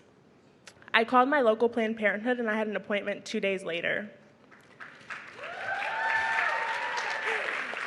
In 2019, I moved from Louisiana to Las Vegas and needed to get into an HIV treatment program. I called the health department and local clinics, left voicemails, and no one returned my calls. Again, it wasn't until I went to a local Planned Parenthood that I was put in touch with trusted and competent HIV care providers, something I rely on heavily and was able to access because of relationships Planned Parenthood has built within the community. The Trump administration has dangerously enforced the global gag rule, forcing Planned Parenthood to walk away from Title X funding. This administration has grossly disregarded the lives of millions of women, including me. All of this simply because a portion of the work Planned Parenthood does is around abortions. Planned Parenthood provides abortion services, but they do much more. I remember this every time someone shares with me that they needed access to birth control, emergency contraception, pregnancy testing, STD testing, treatments and vaccines, cancer screenings, infertility treatments, and many of the other services that Planned Parenthood provides. So, Senator Sanders, in Nevada, nearly 60% of all Title X patients in the state are uninsured and their health could be at risk. How do you plan on protecting the vital care that these patients need from ideologically extreme policies like the Title X gag rule? Well, what Trump has done with an executive order in terms of women's rights and the right of women to control their own bodies, what he has done with executive order, I will undo with executive order. In other words, I believe that organizations like Planned Parenthood, and I am a huge fan of Planned Parenthood because everything you said is true.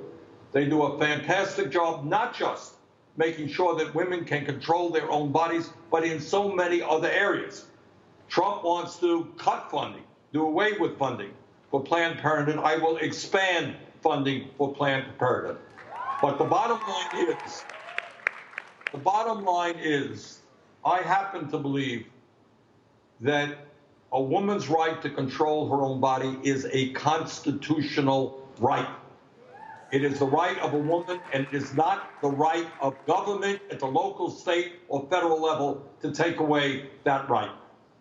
So I would do everything that I could to make sure that women in this country not only can control their own bodies, but get the information they need in terms of reproductive rights. And by the way, not only in this country, we will end this Mexico City agreement, which prohibits the United States government from funding organizations all over the world who support reproductive rights and abortion rights for women. Thank you much, Senator Sanders. Thank you much. We're going to be concluding with 2 more guests. I'm going to introduce Miss Mary Gibson right now. Mary is from a citizen of the Timok tribe of Western Shoshone in the Elko Band. She is a loving mother and grandmother. Definitely her coolest hat that I see is she is a full-time librarian. I'm wholeheartedly committed to our youth being able to read at a young age. So librarians are such a key component of our education system. So I really dig and want to highlight that with you. She'll be speaking to a passion around ancestral land. It's a consistent theme. We love our brothers and sisters in the tribes, and we definitely need and expect firm support from the executive office when we're talking about them. So please, Mary, share your story. Thank you. Before I begin, I'd like to acknowledge my Western Shoshone, Paiute, and Washoe relatives here. If you'd please stand and show Nevada who the first people of this land are, we would love to have that acknowledgement.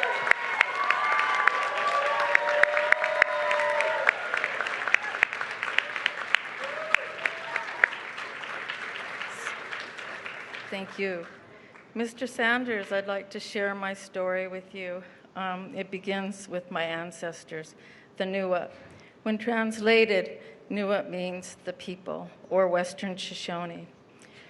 The Nua have a shared relationship with Nua Sogobia, that's the people's Earth Mother. And this relationship is based on respect, reciprocity, and reverence. The Nua Sogobia is integral to our identity. Our history is written across the landscape of this land.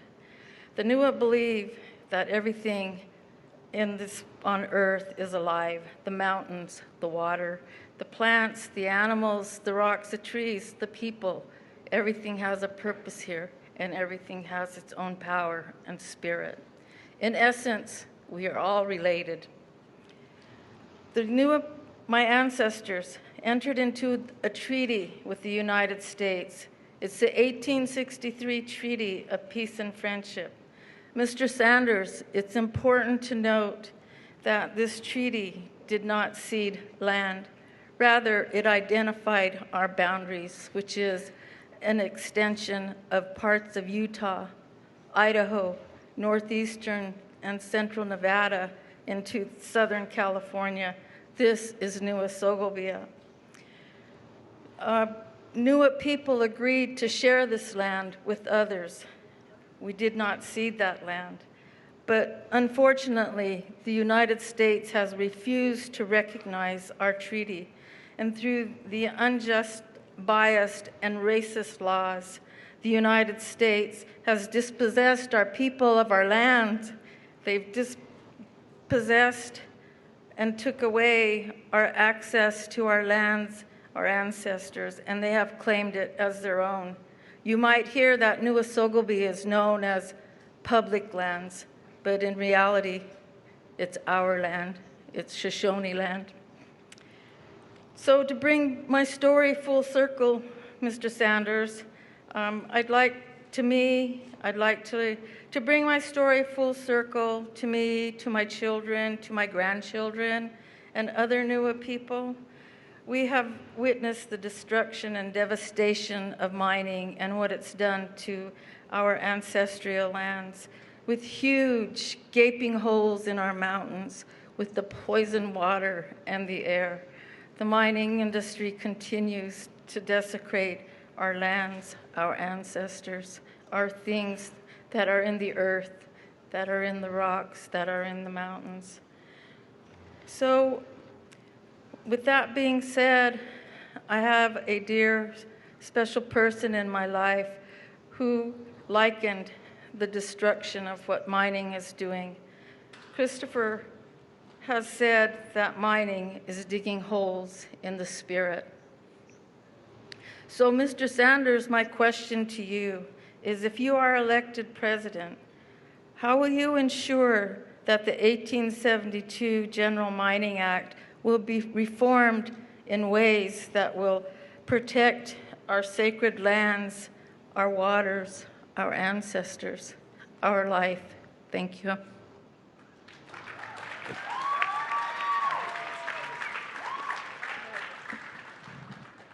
Mary, thank you very much for that question. And I don't have to tell anybody who is listening the horrific things that have been done to the Native American people from the first day that settlers came to this country.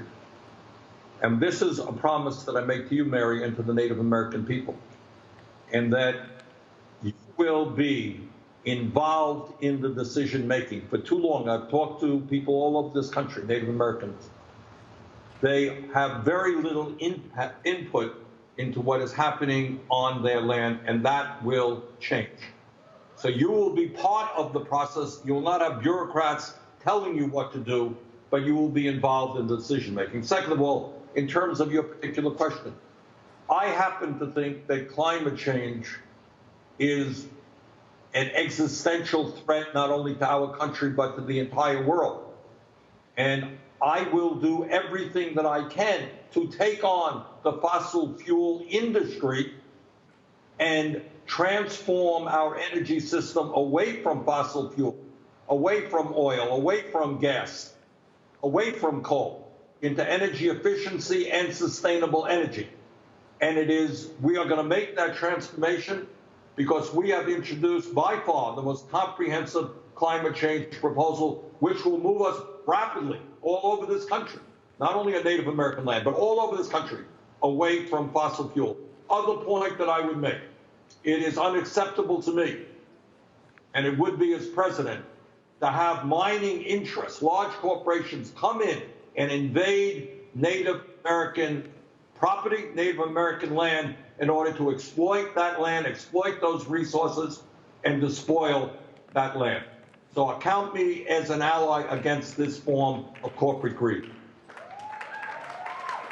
Thank you, Senator Sanders, for a poignant, real answer. We're going to be culminating with my family. Miss Carol Lotte in the building has made the long trek from Washington, D.C., our state's capital. This will be the second time she has entertained the stage. I do want to highlight that she had to navigate through a couple we'll call them plane malfunctions, some insecurities with some planes, so she had to make a couple planes, has really navigated all through yesterday to get here and has showed yourself very brilliant and articulate, so I want to commend you for that, and just hopefully share a little bit of your story and petition the senator for a question. Thank you so much, Takeda. And thank you, Senator Sanders, for being here with us. My name is Carol Lotier, and I'm here with Demos Action. I'm originally from Eastern North Carolina. My family was working class and devoutly Christian. The first lessons I learned about justice and equity came from the Black church. Most of our members were disenfranchised until the passage of the 1965 Voting Rights Act. I grew up watching them rise extra early on voting days, often casting their ballots before heading to jobs as janitors, factory workers, and domestics. Their example and the pride they took in voting taught me that the Voting Rights Act opened new pathways to political power for all people, but especially for communities of color. Today, I believe in working for an inclusive democracy, one that centers racial equity, because people of color are once again disproportionately excluded from full participation. Working people, especially people of color, who want to serve their communities by running for office are often prohibited by the cost. The money required to run winning campaigns most often comes from a predominantly white, wealthy donor class that is driven more by corporate interests than the interests of everyday people. Voter purges, voter ID requirements, and dwindling polling places in poor, Black, and brown communities also undermine confidence in our political system. In some ways, communities of color who are excluded from full participation in our democracy are the experts on strengthening it. So my question, Senator Sanders, as president, how would their expertise help to inform your democracy reform agenda? Great.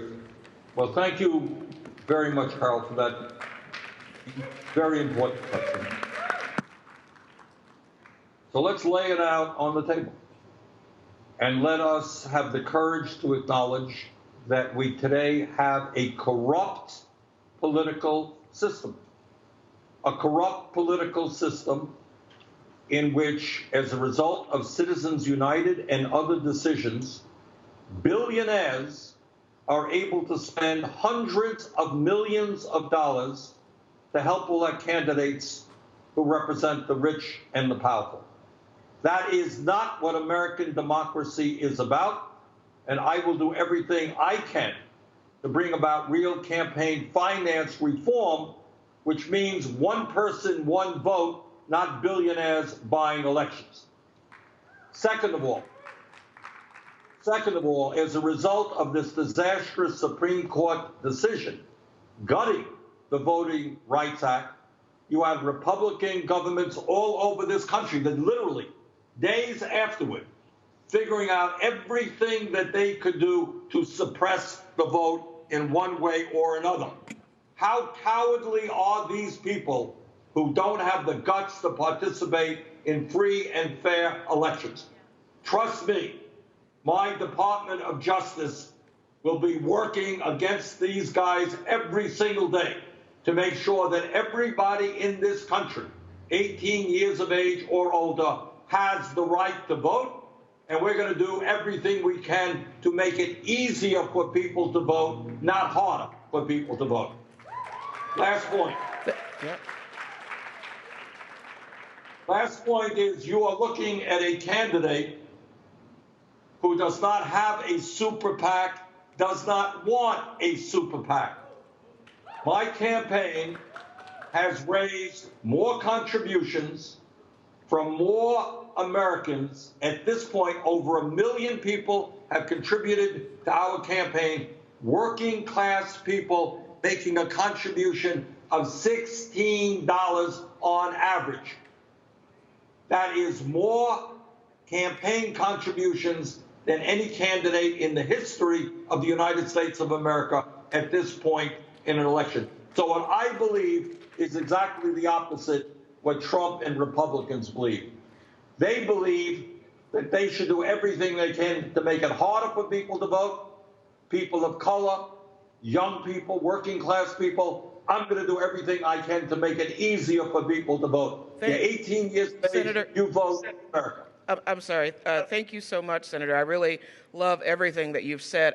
I do think my question is, or what I'm trying to ask more directly is, how will communities of color be able to share directly with your administration such that the policies that you advance reflect the experiences of Black and brown communities in particular? And my answer is that we will have the most diverse administration in the history of this country, that the decisions that we make, whether it's the Native American community, the Latino community, or the Black community, will be heavily influenced by input from those communities on top. I believe in democracy from the bottom on up, not from the top on down. Thank you. Thank you. Thank you so much, Senator Sanders. We're going to culminate this session. I want to first by saluting my team here. I love and respect all of you guys. Thank you for sharing your truth and speaking your truth on such a platform. Senator Sanders, a ton of respect for you. Definitely didn't have to take the technical difficulties that we presented to you, but you did, and you stood up in the paint and did that. So we salute you for doing that. And Monique, you are loved and missed out here in Las Vegas, so please know that. Thank you guys so much. Thank you for having me. Thank you very much.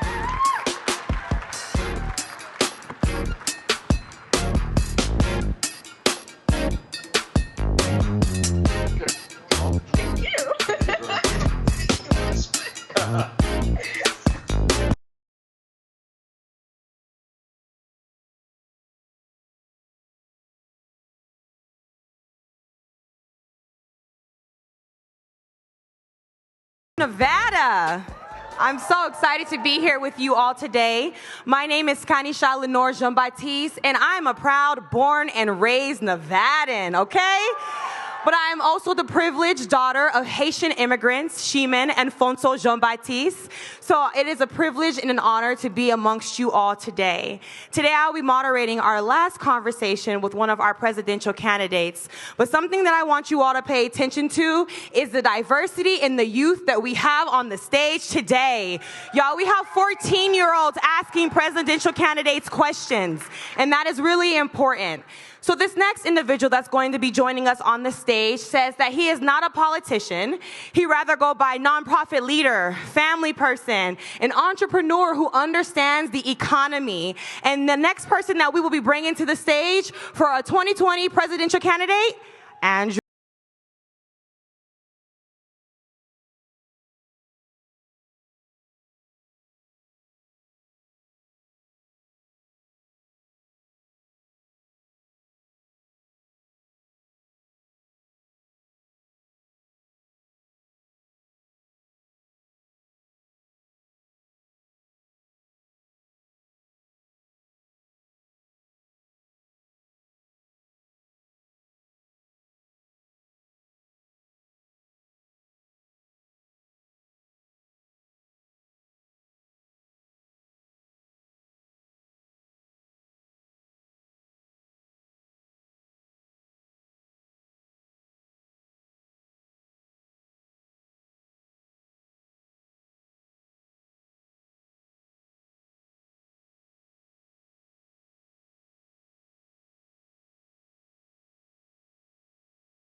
All right. Thank you for making it to the stage, Mr. Andrew Yang. We are so excited to have you here today. How are you feeling? I feel great. It's fantastic to be here. Thank you for having me, and thank you particularly for those of you who rode a bus for hours to be here. Appreciate it so much. You all are the essence of democracy, and we have to use our democracy to improve our own lives as quickly as possible. Definitely. So this 14-year-old advocate is demanding space for youth involvement when we are having conversations centered around policy. I would like to introduce you to Alisa Alvado Martinez.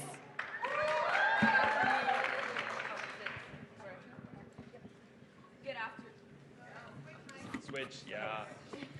Good afternoon, Andrew Yang. My name is Elisa Martinez Alvarado, and I am a 14-year-old activist. I'm here to speak on youth and democracy and why it is important to me, because I want more youth to know that we are today's leaders and tomorrow's voters. I am not waiting to turn 18 to be a part of the change I want to see in my community. The time is now. My future is at stake.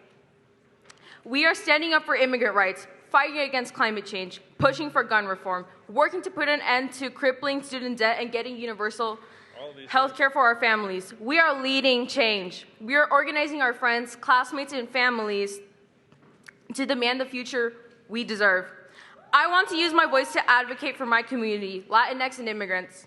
Since announcing his candidacy, Trump launched an anti-immigration campaign, causing attacks on Black and brown communities. His administration violates human rights by denying asylum seekers entry into the country.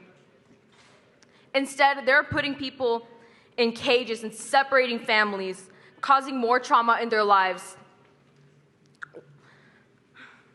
One of my friends is a DACA recipient. The day that DACA ended, I saw her break down. She told me she felt hopeless. I witnessed how teachers use derogatory language towards DACA recipients, and I was called a dirty Mexican for speaking Spanish to my grandma. This should not be the norm, and this is not the country I want to grow up in. Today, I am here to use my voice for those families that have been torn apart. There was a recent report by ACLU that states that there are more than 1,500 families that were also separated by Trump's inhumane zero-tolerance policy. This brings the total of families torn apart to 5,500 at the very least. Mr. Yang, as president, will you launch an investigation to hold this administration accountable for what they have done to these families and ensure every single one of them is reunited? Yes, I will. I'm the son of immigrants myself, and I'm also a parent. And seeing families get torn apart, it hurts me, as it should hurt every American, no matter what our background is. So there were a couple of big themes in your question and statement, and I'm going to address the first one because I feel very, very strongly about it, and then the second one, which I also feel very strongly about. So the first one is young people need to have a greater say in what happens in our society. And I am the only presidential candidate in the field that has said we should lower the voting age to 16 immediately. And I'm a very data-driven person. There are many excellent reasons to lower the voting age to 16. Number one, the younger you are the first time you vote, the more likely you are to vote throughout your life. Number two, it would turn every high school into a hotbed of political activity. Number three, you're going to be on this planet longer. I mean, it's sort of common sense, but like honestly, you're going to be here longer. You should have a say. And if you're 16, you pay taxes if you work, so you should be able to vote. The only counter-argument I've heard is that 16-year-olds don't know what's happening around them, and I think that's nonsense. 16-year-olds know plenty of what's going on around them. In some ways, they're more on top of it than a lot of voting-age adults. The other thing is it's not like we're springing a pop quiz on you when you show up to the ballots. Like, there are a lot of they're actually called low-information voters. You know what I mean? It's not like people who are above 18 are all freaking, like, political investigators.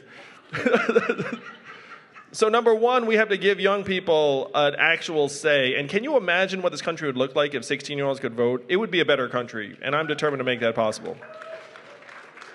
To the second, which is that Donald Trump has inflamed xenophobic and racist sentiments around the country, it's heartbreaking. And the fact that you've experienced that personally is also heartbreaking.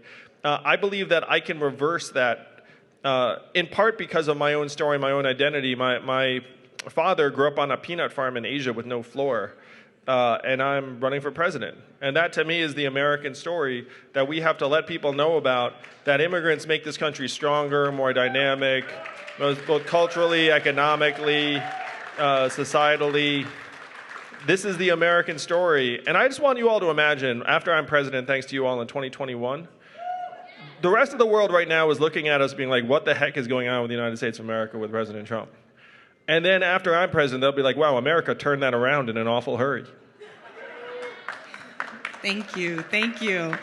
All right, so this next individual is an environmental justice advocate on the human side of climate change. I'd like to introduce you to Adam Thompson. Hello, Mr. Yang. My name is Adam Thompson. I've grown up across the street from the Boise River and spent most of my formative years going on walks with my siblings and my parents on the path along the river. And because of where I've grown up, I've adopted a deep love for nature.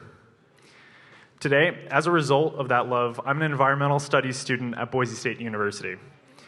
I've researched the realities of climate change and the fact that we are rapidly moving towards the sixth mass extinction. I cite the IPCC report released back in 2018 stating that the world only had 12 years back then to reduce the total carbon emissions to get the planet cool enough before climate change becomes irreversible. All true. If we don't immediately act on this climate crisis, there's no future for any of us. The Green New Deal seeks to achieve zero greenhouse gas emissions, clean air and water, advance racial justice, and create millions of green jobs by 2030. Bottom line, the Green New Deal lines up with the timing demanded by science and justice. I really like your motto, make America think harder. And I want to think harder with you. I was lucky enough to grow up in a place with clean air and water, only walking distance away from a beautiful natural landscape. But this is not the case for most people. Climate impacts and environmental racism are already disproportionately impacting people of color and poor folks in this country and around the world. Climate change affects all of us, but it doesn't affect all of us equally. Investment in protecting and preparing vulnerable communities needs to be at the center of any real climate action plan. So, Mr. Yang, if you were elected president, how specifically will you commit resources for people of color and working class folks to not just survive this climate crisis, but have a real stake in the future of the clean energy economy? Thank you. What was your name again? Adam. Adam. Thank you, Adam. Everything you just said is 100% true. I think most people here know this. When there's a natural disaster, who suffers the most? Poor people, people of color, and that's true throughout, pretty much independent of the type of disaster we're talking about. So my flagship proposal, the Freedom Dividend, which was championed by Martin Luther King in the 1960s, is to have every American adult receive $1,000 a month, free and clear. This would have higher impact on communities of color and poorer communities that right now don't have the resources to protect themselves. Like a flood comes, you don't have a car to get into to drive away to higher ground. If everyone had an additional $12,000 a year, then everyone would be able to at least have some basics. But that's just the beginning of it. My plan, it's literally called Move People to Higher Ground, is phase 4. We should be investing tens, hundreds of billions of dollars in protecting our communities and making them more resilient to the ravages of climate change. Because it's real. July was the warmest month in human history. The last 4 years have been the 4 warmest years in recorded history. We need to make dramatic moves, and we need to make them right now. Thank you so much. All right, so this next advocate, she fights for immigrants and asylum-seeking communities, Samaya Ofene. Hello, Andrew Yang. My name is Samuel Fennett. I'm 17. I'm a senior in IB at Valley High School. I come from a family of Somali refugees, and I'm first generation here in the United States. I actually grew up here in East Las Vegas, so welcome to my home. Okay. However, like many first generation children from refugee families, my mom still had to file paperwork for me, and I still had to apply for asylum here in the U.S. despite being born here. Okay. That's not right. Yeah. So, She looks American to me. What do you all think?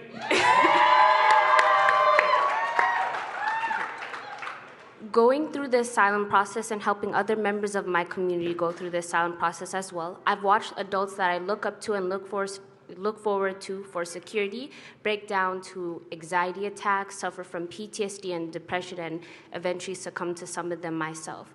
I also watched some of the children that I grew up with and were raised with have to move back to their home countries that they knew nothing about because they were at high risk of gang violence, and it was the closest immediate source of protection that they could find. Okay. Now, families from Somalia and many other war-torn and political and unstable countries are unable to apply for asylum here in the United States because of the travel ban, despite the huge role the U.S. plays in the political turmoil in those countries. Yemen,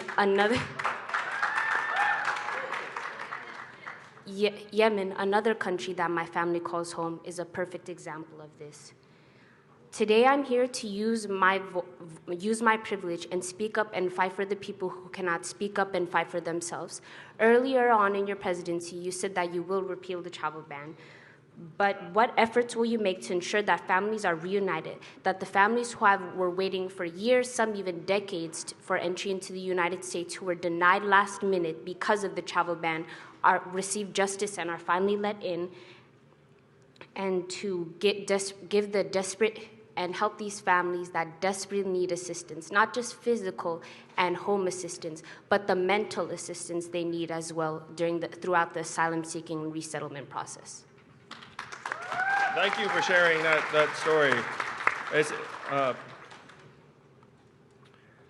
The travel ban is so infuriating and disgusting because it has nothing to do with making us safer. It's just about inflaming hostility towards certain groups of people. And I would reverse it day one. But I agree with you that you can't stop there. You have to try and undo the damage that has been done. So I would commit to helping reunify families that have been separated because some people weren't able to gain asylum through our processes. And the truth of it is that we have an almost irresponsible approach to asylum right now. We have a policy on the book saying, hey, you can apply for asylum if you're fleeing persecution. But then we literally have over a year backlog.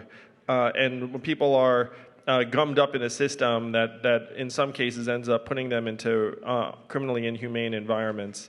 And so if you have an asylum policy, then you need to actually have the resource in place to have asylum hearings and make determinations in a reasonable time frame, and you don't have families trapped in limbo, separated from each other for years on end. I would commit to actually having our policies live up to our values in terms of how we implement them.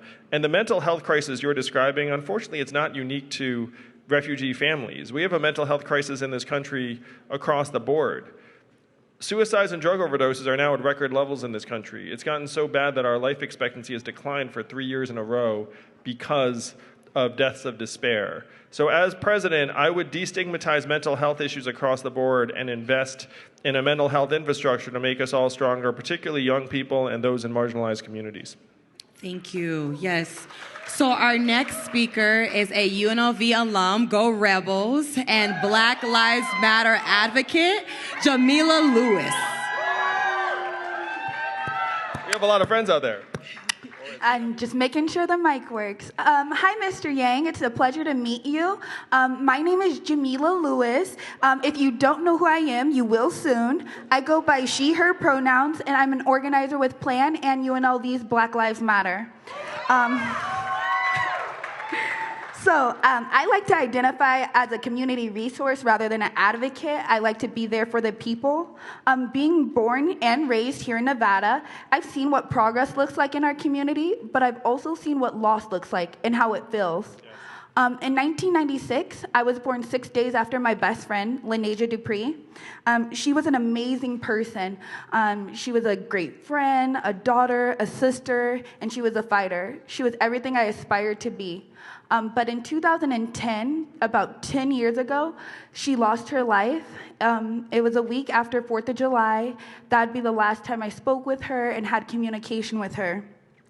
She went to a teen club in Sacramento, was supposed to be having a great time, getting turned, living her best life, but that's not how the night ended. While clubbing and having fun on what would be her last day and the last time we spoke, there was a scuffle outside between two rivals. What happened outside would change the lives of people in Nevada, but also in California. Within moments of when people assumed the chaos was over, shots were fired and 2 people were shot. One of them was my best friend, Linesia. It was about 9 o'clock on July 11th when I got the call that she'd been shot. And it was about 11 p.m. when I was told that she had passed away. Excuse me. On July 11th, I lost my best friend, but the person who shot her also lost his life.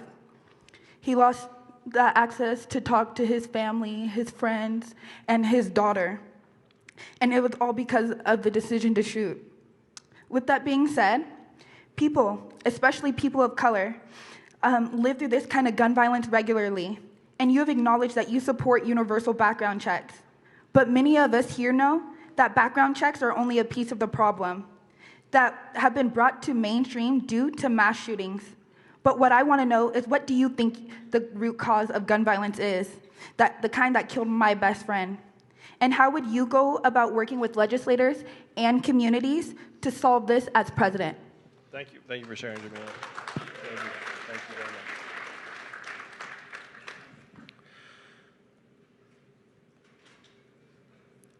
The most immediate cause of gun violence is guns. So we need to do all we can to get guns out of the hands of Americans who will do others harm. I'm for not just universal background checks, but red flag laws, a ban on sales of automatic weapons, and these weapons that can kill many Americans in short periods of time. I agree with you, though, Jamila, and this is so profound, the way you talked about how the shooter's life was ruined as well. That to me, there's this whole chain of events that leads to gun violence. And we need to break the stranglehold of the NRA and have common sense gun laws that we can all agree with. But we also need to go deeper into our communities and figure out what the whole chain of events that led to violence is, because getting the gun and using it are the last 2 steps. So what are like the earlier steps? It's poverty in our communities. It's what's going on in our families. It's what's going on in our schools. It's a mental health crisis. It's an economy that people feel like does not have a path forward for many people, young men in particular. We have to be honest that 96% plus of the shooters we're talking about are boys and men. And right now our society does not have mechanisms in place. I'm the parent of 2 young boys, one of whom is autistic. And you can see very clearly that the wrong boy in the wrong school can lead to terrible results. And sometimes those results end up being self-destructive or even externally destructive. So we have to get the guns, yes, but we have to get into our families and our schools and our communities and start making our people more whole and strong, young boys in particular, because they're the ones who are slipping through the cracks and are most likely to use guns. I will also say that almost 2/3 of gun deaths are suicides. So this is not necessarily just, like you said, like the shooter's life gets ruined like most often of all because they make irreversible, tragic decisions that there's no coming back from. Thank you. So this next change agent is 17-year-old advocate Abigail Herrera. Good evening, Mr. Yang. My name is Abigail Herrera. I'm a senior at Southeast Korean Technical Academy. I am 17 years old, and I will be a first-time voter this upcoming presidential election, year 2020. Do you know who you're voting for yet? So Pressure's on now. I am an intern at Chispa, Nevada, a branch of League of Conservation Voters. Chispa, Nevada's goal is to make sure that communities of color and low-income families have a strong voice in the decisions and policies impacting our communities and the environment that we all depend on. We're calling on our future president to take strong and immediate action to address the climate crisis, including transitioning to 100% clean and renewable energy. The people's health and safety should be a priority to our president. My question to you is, given that Nevada doesn't even generate nuclear energy and Nevadans overwhelmingly support clean and renewable energy, why do you support dumping nuclear energy or nuclear waste at the Yucca Mountains only 100 miles from here, exposing our communities to nuclear waste?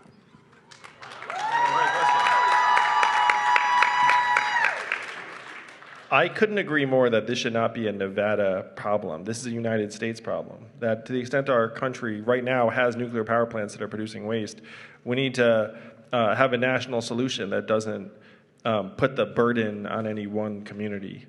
I couldn't agree with you more that we're in the midst of this climate crisis. We need to move towards renewable source of energy as quickly as possible. And to the extent that solar and wind can support our society in the right time frame, then that is what we should invest in. So certainly, like the fact you framed it as like I'm somehow for like nuclear waste. Like no one is for dumping nuclear waste anywhere. It's like the plan has to be to try and have what's a national responsibility, find a national solution, and not say this is a Nevada problem or Las Vegas problem or Yucca Mountain problem. All right, thank you. So our final question, our speaker is going to be in regards to housing. We actually have a couple of red flags up. All right. So the people from Nevada want to get more into details because it is a Nevada problem. And before it gets here, it's going to hit a lot of other communities. So what other plans do you have to make us feel secure if you become our president?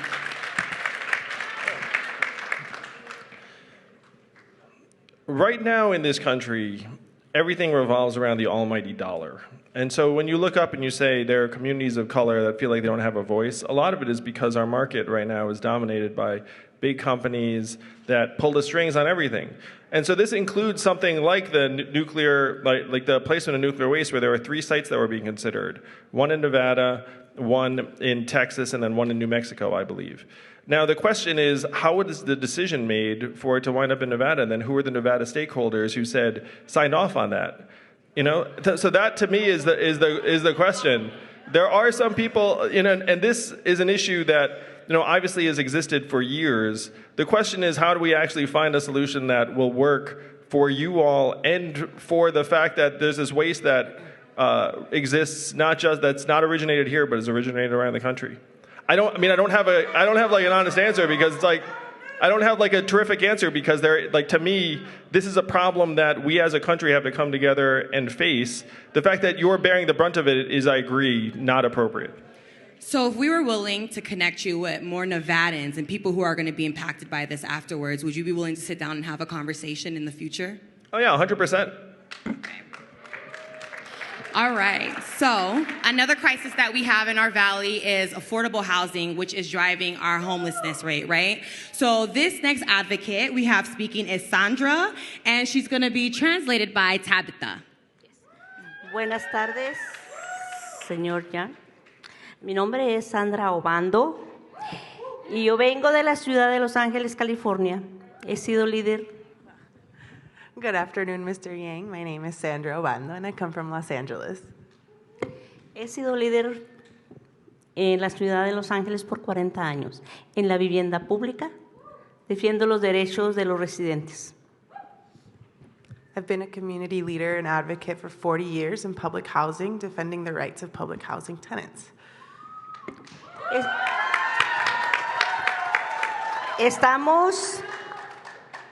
Estamos luchando por los derechos de los residentes en la vivienda pública. Estamos luchando por una garantía nacional en la vivienda.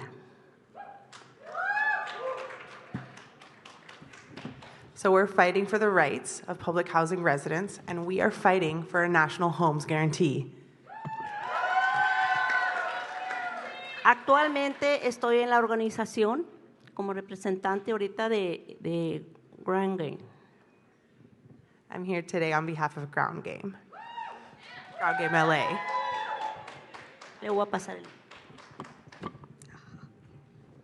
Mi nombre es Ana. Después de escuchar la historia de la señora Obanda, señor Yang, ¿qué garantía nos ofrece usted de conservar nuestra vivienda pública al darnos voucher de sección 8? So this is Anna. After hearing Sandra speak, Mr. Yang, what guarantee can you give us that we will be able to keep our public housing while with your plan to use Section 8 vouchers? Is that the question? Nosotros tenemos la experiencia que este programa no funciona y no funcionará. No es una solución definitiva. Ya no queremos más familias viviendo en las calles con sus niños. In our experience, this is not a program that has worked, and it is not a program that will work, and therefore it is not an effective solution. We don't want more families on the street with their kids.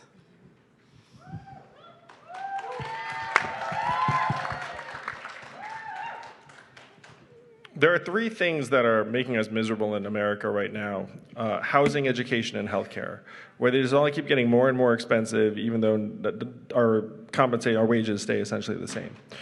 And I agree with you that existing responses to public housing in terms of the vouchers, you know that there's like a multi-year long wait list oftentimes, that the programs aren't responsive to changes in circumstance, so that you end up with families on the street.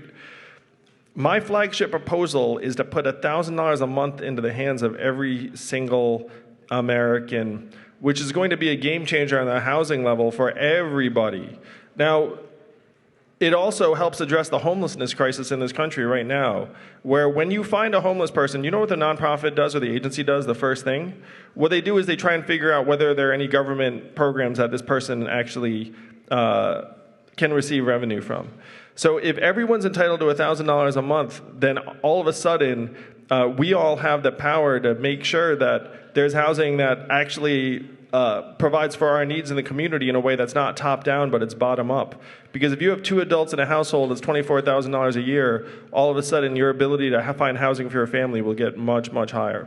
I'm for affordable housing solutions from the top down and the bottom up, but I don't think top down solutions work individually. The question's really about the guarantee to keep a public housing, allow people to continue living in public housing. And getting $1,000 a month isn't guaranteeing someone that they're going to be able to stay in public housing. Right now, there's a huge issue between the private sector and the public sector in housing, and a huge part as to why Section 8 vouchers don't work is because it pushes people into the private sector of housing.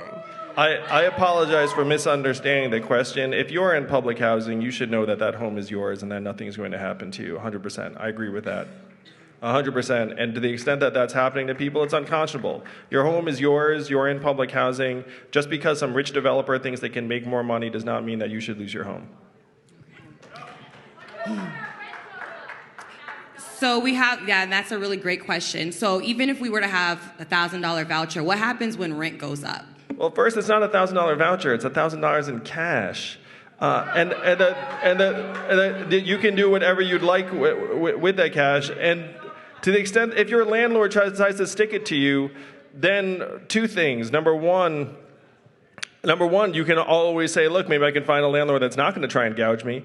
But number two, if all of the landlords try and gouge you, then 3 or 4 of you get together and you say, you know what, 4 of us, that's $4,000 a month.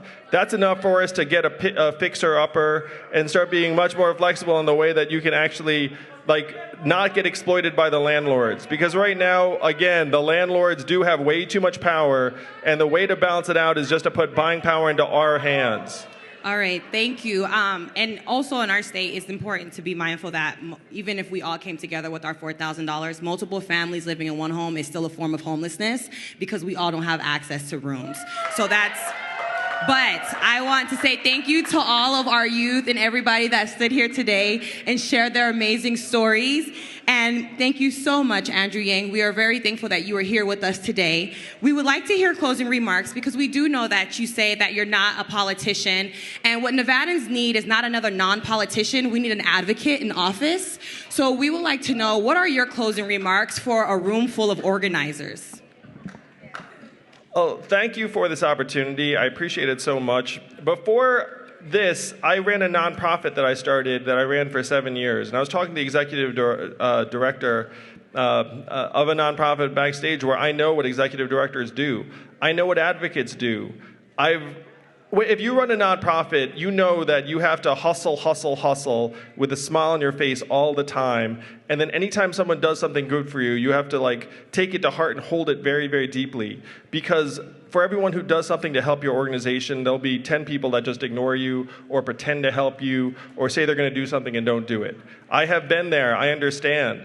The fact is, it's harder and harder to advocate for the causes we care about because the things we care most deeply about, community, volunteerism, parenting, journalism, the arts, culture, women, marginalized communities, are all getting zeroed out in America right now. They are. And Nevada is going to be ground zero for it because Nevada has the highest proportion of jobs that are subject to automation and technology in the entire country. Your industries are retail, hospitality, gaming, call centers, transportation, warehousing and fulfillment. All of this is going to get blasted away by robots in the next 10 to 20 years. You are number one in the country. You have to make a case for an economy that works for us as quickly as possible. If you fail in this, then the rest of the country will follow suit in a way that's going to make what happens here an emblem for what happens in the future, but not in the way you want, in a negative way. And we have to keep that from happening. That's why I'm running for president, and I hope you will help me rewrite the rules of this economy to work for you, to work for us, to work for the parents, the children, the marginalized people of this country. That is why I'm running for president. Thank you, Mr. Yang. All right, let's give a round of applause to our amazing speakers and our community members. So up next, I would like to invite Leslie Ann Turner and Champagne Clark to the stage.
First of all, my name's Leslie Turner, for those that don't know me.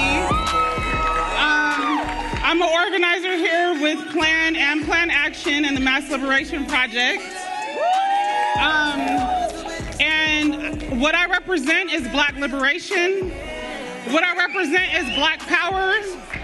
If you don't know what Black power is, I'm gonna tell you right now, it's Black people having the agency, having the creativity, having the resiliency to define our own path and create our own solutions for our own communities. All these people on stage right now are family, and we just want to lead y'all in a closing chant. Again, I want to say that we're all in this together, but we up here on the stage, we're fighting for Black liberation. We ask you to join us in that fight. And we thank y'all for being here today. So this chant, do you want to say something, Champagne? Okay, yeah. Champagne. Everybody, Champagne. So, love y'all back. So what we're going to do is a chant. And this side of the room, when we're going to say, what side are you all, my people? What side are we? And this side going to say, we on the freedom side. So, okay, y'all ready? Yeah. Let's do it. What side are you on, my people? What side are you on? We on the freedom side. What side are you on, my people? What side are you on? We on the freedom side. What side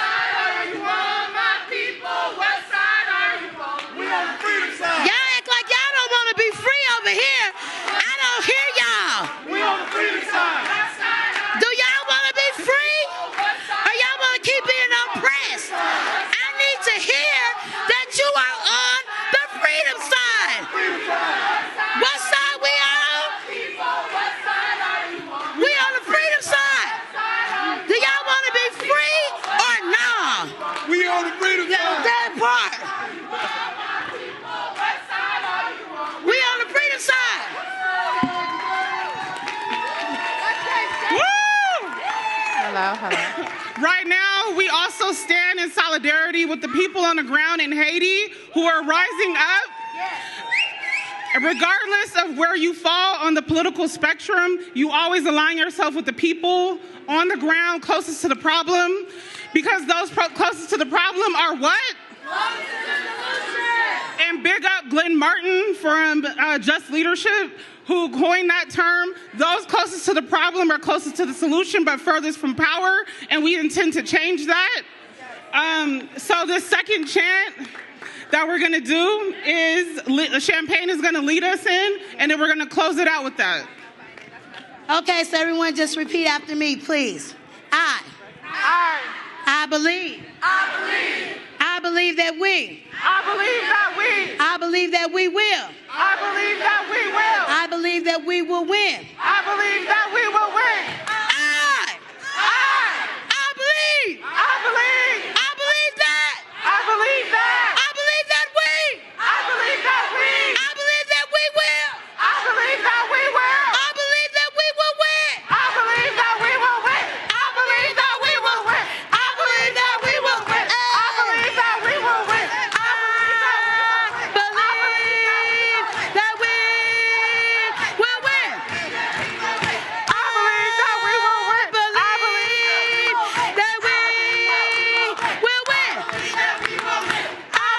will win. I believe that we will win. That we will win. I believe that we will win. Believe that we will win. That we will win. Woo!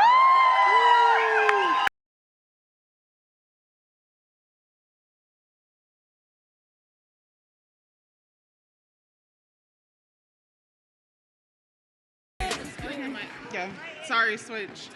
Okay, I want to thank, first of all of the storytellers, everyone who spoke truth to power on the stage, everyone who talked about their personal experiences, their personal trauma, for everyone else to resonate with. We want to thank you. We would also want to thank the candidates for coming out and speaking to the community. We want to thank Assemblyman Alex Assefa for being here with us. We want to thank our partners, People's Action, and our sponsors, Battleborn Progress, Culinary Union 226. We want to thank everybody in this building, thank everyone who came and showed up and showed out, and God bless and have a good night. Yes!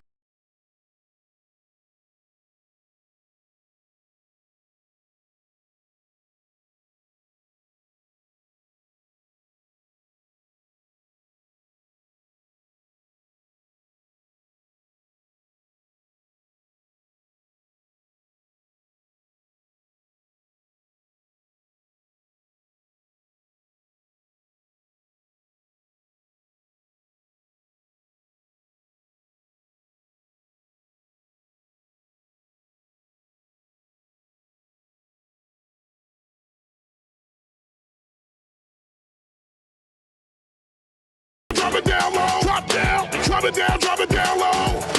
Low, low, low to the floor. Get low, low, low, low to the floor. Stand up, bunny hop, drop. Bunny hop, drop. Bunny hop, drop. Bunny